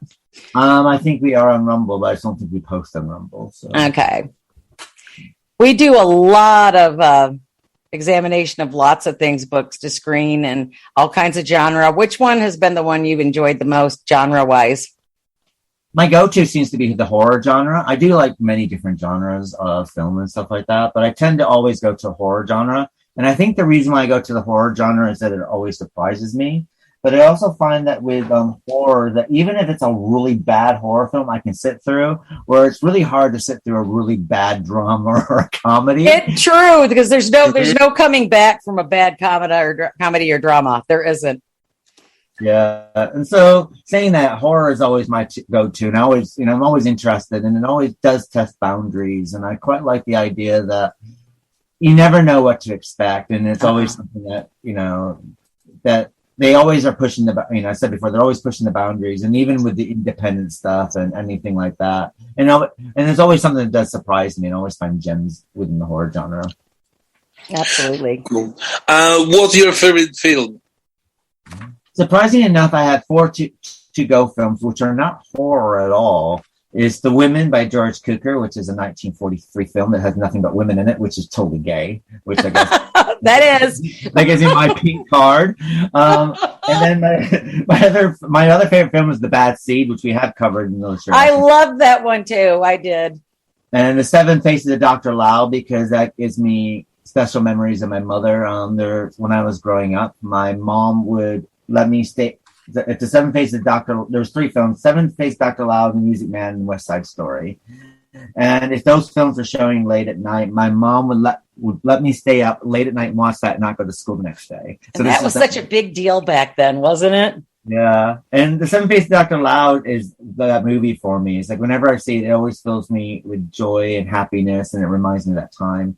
And my other favorite film is The Music Man, because I think it's the only time I've ever seen a Hollywood film that has a huge cast, and the huge cast are in every single scene. It's not like they just bring out, okay, we're going to do this number, and let's bring out these dancers for this number and that number. And I love Shirley Jones. I've always wanted her to be my mom. So Shirley Jones. I could see Shirley Jones being your mom. I want to be Keith Partridge. What can I say? Keith Partridge? Well, now that we're going that way, what is your earliest film memory? My earliest film memory is going to the movie theaters, and my parents, we went to the drive-in, and this is back when my parents were still together, so I must have been about 5 or 6. And we went to a double feature, and it was Chitty Chitty Bang Bang and 20,000 Leagues Under the Sea. Oh my God, yeah, I love those too. So I remember seeing that. I remember watching Chitty Chitty Bang Bang in the beginning, falling asleep and waking up at the child catcher, and then falling asleep after the child catcher. And then I remember waking up and having this great big octopus swallow a submarine. And that's that's my memory. Do you remember which drive-in you were at? It would have been in Fulton. I grew up. Yeah, my parent when I was growing up, we lived in Fulton in New York, which is where the Nestle factory is, where the whole town smelled of chocolate all the time, especially in the summertime, which is kind of disgusting, really. And then my other early favorite film that I can remember from beginning to end is my grandmother took me to see Bambi and Gus, the football kicking mule. Oh my God, I forgot about Gus. And Bambi, I think Bambi tortured me for life, because I think that was the most traumatic scene. Yeah, it's the most dramatic situation that any kid can find themselves at the age of 6, especially when you're going, Mama, Mama. It's like your That's mom. sort of like Artax. Or was it Artax in the Never-Ending Story? Yeah. The horse drowning. That was always traumatizing, even as a teenager. Yeah. So yeah, that's my earliest film memories, which again had nothing to do with horror, so go figure that one out. Yeah. What's your favorite book and author? My favorite author of all time is John Irving. John Irving. Oh, that's right. I forget that. Fantastic for me. He is like my go-to author. My favorite book by him is A Prayer for Own Mimi, which I've read that book 8 or 9 times, and every time I read it, it's actually the only book that's ever made me cry. And serious? Yeah.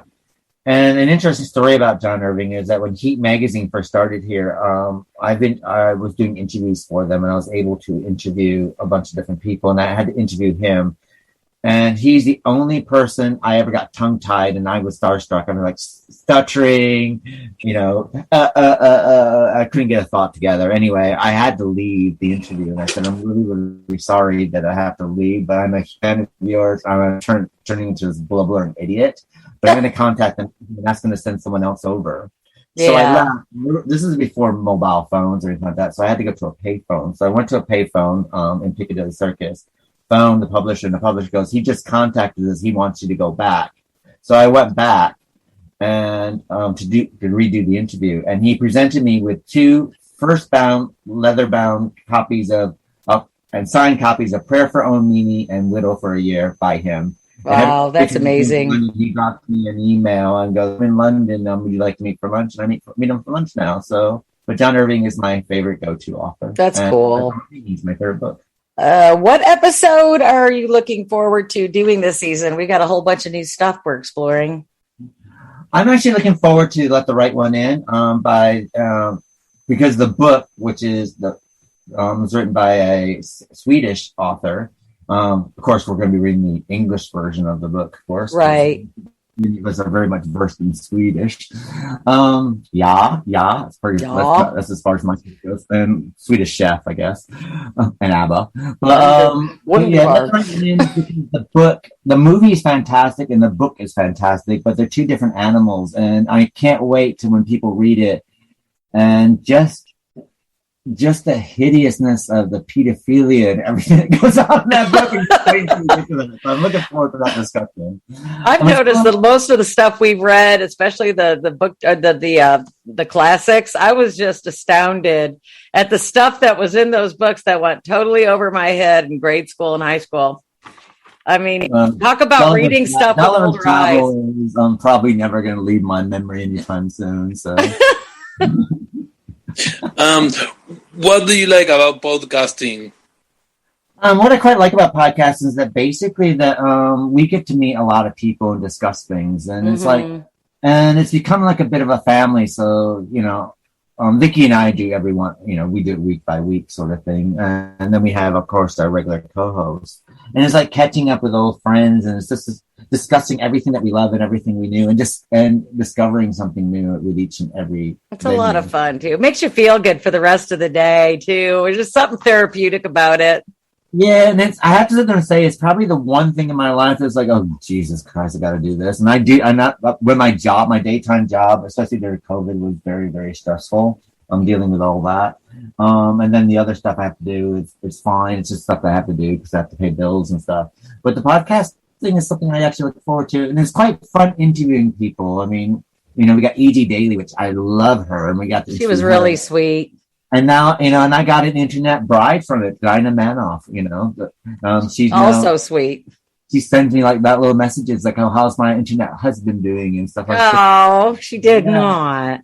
How sweet. And it's just, we got to speak to Ellen Foley and, and the Dark Shadows crew. And, we got a lot more interviews, and that's interesting. And and I think we've become a family, and it's been quite nice. It's like when we keep adding to the family, and the family keeps growing. Year. It has been quite a journey. And I really love that our guest co-hosts come back every single year. So I know that they're enjoying themselves. And I'm quite surprised about how fast we've grown and how we're growing. And that's nice that people are enjoying us, sort of thing. It's fun. Do you have like a favorite quote or saying you would like to impart? I live my life with 3 quotes that my grandmother taught me, and those 3 quotes are: with the aid of demons, angels can be born. Basically, it means that no matter what bad things happen into your life, is that something good always comes out of that. And my other quote that my grandmother used to sit there and say: you can't enjoy the mountains unless you're living in the valley every once in a while. Which basically means that, you have to be in the valley to enjoy the highs. You have to have the lows and the highs in your life. Otherwise, your life is just plateaued. And, my grandmother also said that, you got that mountain, when you're in that valley and you got that mountain, that's something to climb up to. And don't worry that once you get to the top of that mountain, that God's probably going to knock you off the other side of that mountain. Yeah. And you have to climb up the mountain sort of thing. And the main one basically is that she also taught me that you reflect on the past, you live in the present, and you look towards the future, because you can't change the past. And even if you can, Doesn't mean that your life is going to be better or worse. It's just going to be different. It means everyone that you know, everyone that you see, everything that you experience right at this particular time, it's going to be different. So it might Smart not be- woman, your grandmother. Yeah, so they're the sayings that my go-to sayings for life. It worked. And now, as you can see, that my hick accent's coming out when I talk about my grandmother. I know. I was going to say the Northern New York is coming out. Do you have a special message to our fans that has changed your life? I think that basically what's changed my life is that anytime that something presents itself to me, I always give it a try. And I'm not 100% successful in everything that I do or everything that I try. I fail. And, the thing is, you can measure your success through your failures because you learn from your failures, which makes you a better person. And then when you do succeed at something, you have more of an appreciation for it. So, right. And, when we came to the podcast, we started, not sure how many people know this, but we had a literary agency that Vicky used to work with me as well, called the Media Bit Literary Agency. And then we changed that to MB Literary Agency because people found the word media bitch a bit, thankfully we changed harsh. It to the movement, which could have been even worse. But yeah, and then that became a bit of a stretch, and because publishing changed a lot. And self-publishing, that's what it was. Yeah, self-publishing, and then now that's bottomed out again. So, but it's kind of hard to actually make money out. But I am proud that everyone that was with us, did get a contract, and we left them with a publishing contract. So I'm quite happy about that. But then I decided to do, the podcast thing. It's like, I'll do this once a month. And I got that from an idea from one of our authors named Jason White. And Jason basically had his own podcast thing, and I was helping him get people to go into a show and stuff like that and help him out. And I thought, well, we'll give this a try and we'll do something a bit different. And yeah, and that's why I say that's always tried something, this could have fallen flat. We've been quite lucky that's doing very, very well. It is doing well. Is Jason still podcasting?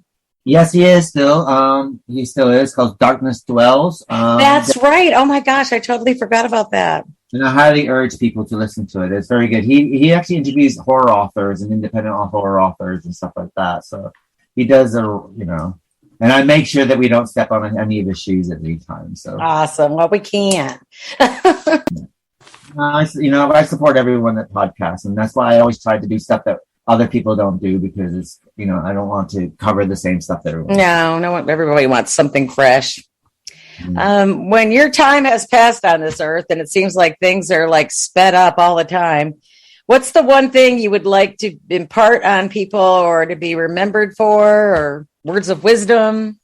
I think that when your time has passed, that you have to leave something of yourself behind. And I want people to remember me for being generous and kind and always his best. And, I may not always succeed, and I might not always, be a great person sometimes, because I can be opinionated, and I do. You think? I do dance to my own beat, my own drumming beat sort of thing. But, I kind of want to remember being generous and always helping people and doing the best I could. Okay. Well, we want to thank you, Keith, for sharing with us tonight. And I guess we will be seeing you in our next recording. Yeah, I'll be there with bells on. Yeah, so will Leandro. So I guess it's a goodbye for now. Bye. Bye, everybody. Let your mind be free. Stop holding back, 'cause you can fight it. Oh, I don't know your name, but something in me has ignited. Oh, I was down when I saw you in the clouds. Out of phase, filled with doubt. I was drifting in and out, levitate, fade away. I had left both time and space, but you just caught my eye. Hey, nah, please won't you come over? Let me get to know ya. Hey, nah, delve into emotion. Leave us in this moment.